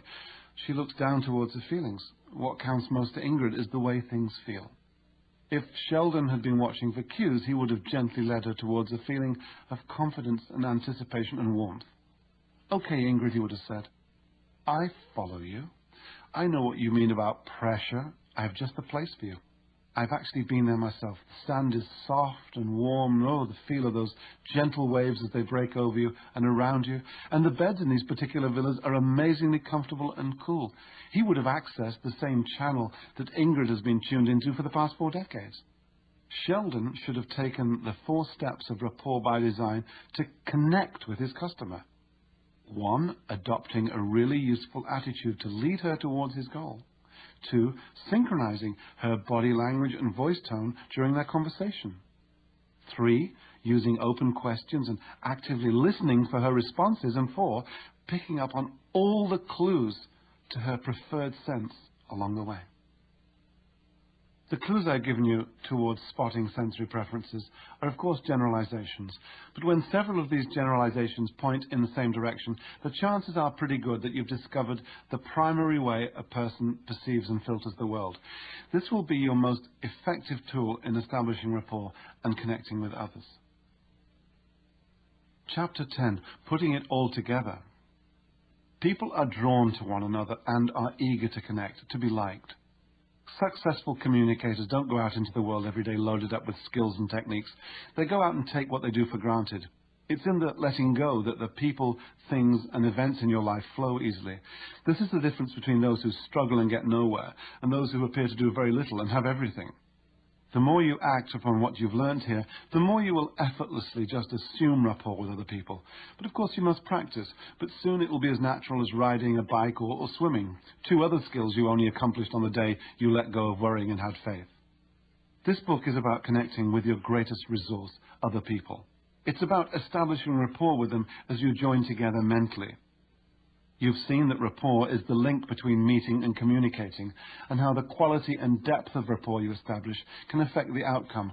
Rapport can happen naturally or by design. We've looked at the meaning of communication as the response you get and how, in order for your communication to achieve its desired outcome, a little KFC can go a long way. In fact, not just in communication, but in all the areas of your life where you want a positive result. The basic template for greeting someone new is open, eye, beam, hi, and lean. You're first with the open body language, eye contact, smile, and hi, and the lean sets you up for synchronizing. You can remember that when you point your heart at another person, you convey your openness. You can choose your attitude. A really useful attitude is paramount to how others perceive you and how you feel about yourself. You know that your attitude keeps you congruent or believable according to the 3 V's of communication. In other words, when you have a really useless attitude like anger, you look angry, you sound angry, and you use angry words, all unappealing. Conversely, it's easy to make yourself likable when you adopt a really useful attitude. Let's say welcoming, because you look welcoming, you sound welcoming, and you use welcoming words, and it's attractive. We've covered body language, open and closed, and seen how, along with facial expressions and gestures, it makes up 55% of what other people get from us. That's why it's so valuable in synchronizing for rapport by design. When we say, I like you to someone, what we really mean is, I am like you. In rapport by design, we don't wait hopefully to see if we have things in common. We move straight into synchronizing the body language, the voice tone, and the words of the person we're meeting. We know that we have unconsciously been synchronizing emotional feedback all our lives from the people who have influenced us, our parents, our peers, our teachers, and so on. And therefore, it's easy and natural to synchronize other people in order to make them feel comfortable with us. In terms of talking with a new acquaintance, we've seen that questions are the generators of conversation, and they fall into 2 categories, open and closed. Open questions open people up, and that's the goal of conversation. You know that giving physical and spoken feedback will keep the ball in play. Conversation is about describing your experiences to others, and the more colorfully you can do it, the more you can talk in color, the better they can imagine and share your experiences, and as a consequence, increase the bonding and rapport you are creating by design. You have learnt, to your surprise and delight, that every person you meet or already know presents you with a sensory puzzle. Do they prefer to connect on a visual, an auditory, or a kinesthetic wavelength? You've begun developing insight into their perceptions of the world around them. In fact, even if you've begun to implement the techniques in this book and got every one of them wrong, you're still getting it right because you've learned to be proactive with people as opposed to reactive or passive. There's absolutely no downside. You can't lose. If you are carefully observing people's body language and expressions, listening to their words, watching their eye movements, giving feedback and making conversations, you're being proactive, and they really can't help but like you, as long as you have a really useful attitude. So where do I start? Let me reiterate that this is not a new way of being. It's not a new way of life. I haven't given you a magic wand to rush out in the street and start tapping people over the head and make them like you. These are tools and techniques that help you establish rapport quickly. We've covered the 4 basic areas of making people like you in 90 seconds or less: attitude, synchronization, conversation, and sensory preferences. Improvement in any one of these areas will increase your ability to communicate effectively and quickly with other people. As you learn to incorporate all 4 stages into your face-to-face encounters, the effects will become more and more apparent. You now know why you naturally connect with some people and not with others, and since starting this audiobook, you've probably thought of ways you can improve your relationships at home and at work. You can approach people with increased confidence and sincerity and enjoy each new experience. And you may be realizing that you already possess most of the skills you need for making natural connections with other people. The more you use the many tools we've shared throughout this audiobook, from the image you project with a really useful attitude to the sincerity and charisma you impart in your greeting, from the comfort and empathy generated by synchronizing to the ability to recognize which sense a person most relies upon, the more you'll be able to establish rapport with ease and make people like you in 90 seconds or less. If I had to assign a priority to these 4 aspects, a really useful attitude stands alone in its power to generate good feelings in yourself and in others. Attitude is infectious and obvious, and it precedes you. Your attitude carries the coherent focus of your body language, your voice tone, and the words you use. You will notice an immediate improvement in your rapport skills the moment you begin to manage your attitude. On the flip side, if not properly managed, your attitude will work against you, and just as fast. Attitude can either attract or repel. Next, without doubt, is the amazing power of synchronizing. As you've seen, synchronizing is part of our natural makeup, and it's what we already do unconsciously with those people we like. When you meet someone and you want to establish quick rapport, start synchronizing immediately. It may feel odd at first unless you've done the exercises on synchronizing, in which case you'll wonder how you ever got along without it. 1 or even 2 days are ample to become proficient or even brilliant in this department. After all, you've been doing your whole life in one way or another with the people who are close to you. As your conversation skills improve and you encourage the other person to do plenty of talking, you'll find yourself having time to make observations about sensory preferences. Let this come gently. Do you remember those magic eye books from the early 90s? You'd gaze at some weird-looking picture and slowly, eventually, your eyes would refocus and you'd see a picture in 3D. Well, discovering sensory preferences is a bit like that.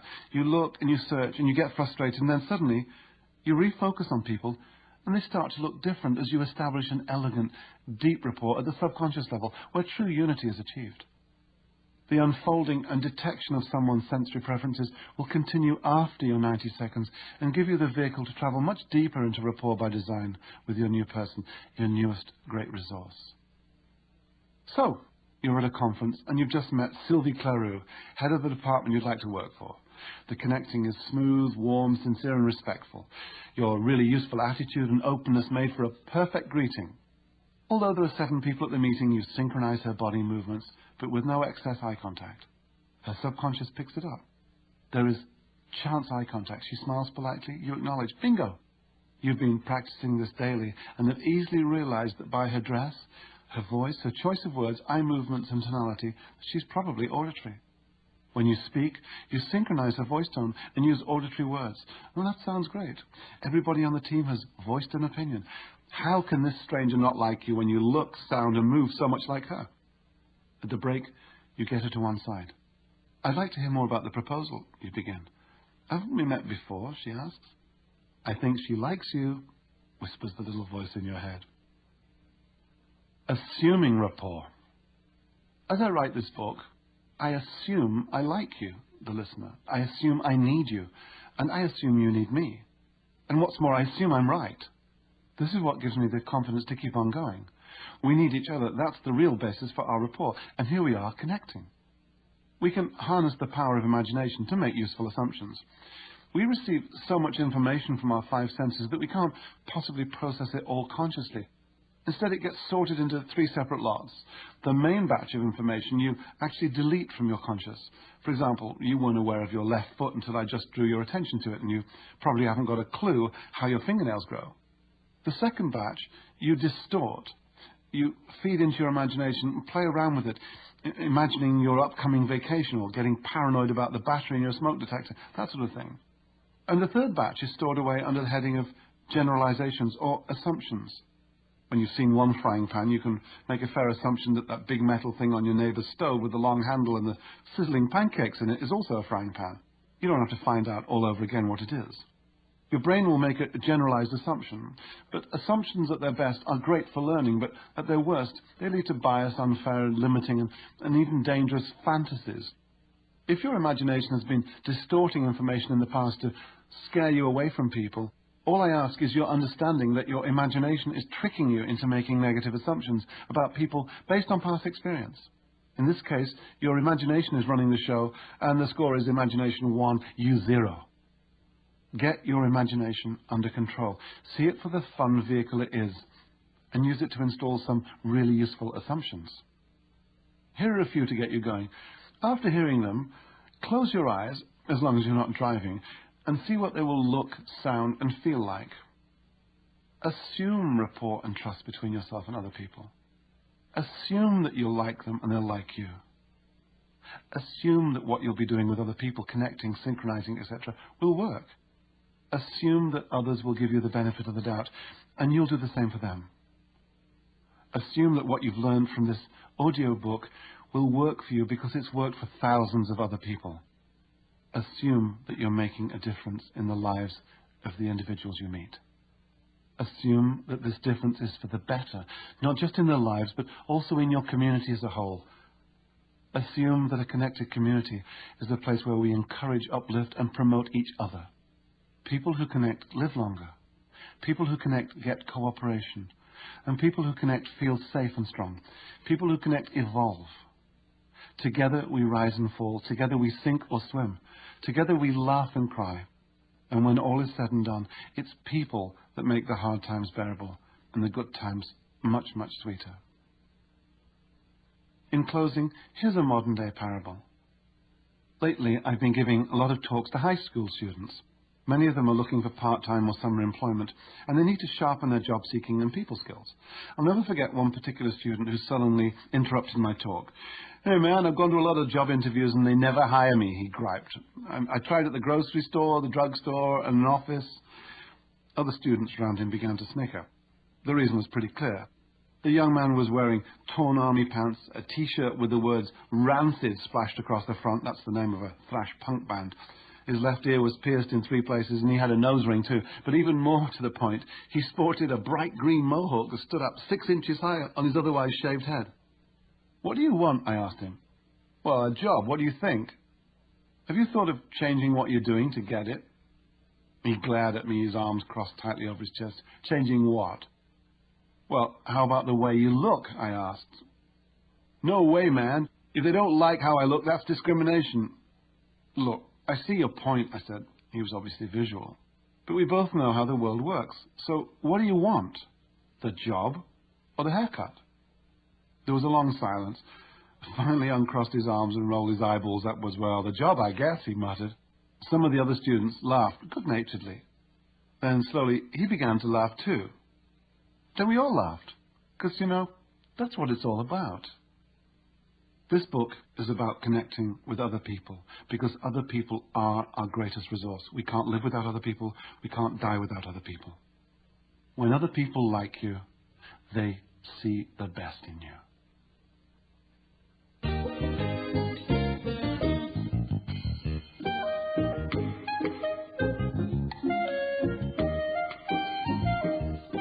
Thank you for listening to How to Make People Like You in 90 Seconds or Less by Nicholas Boothman.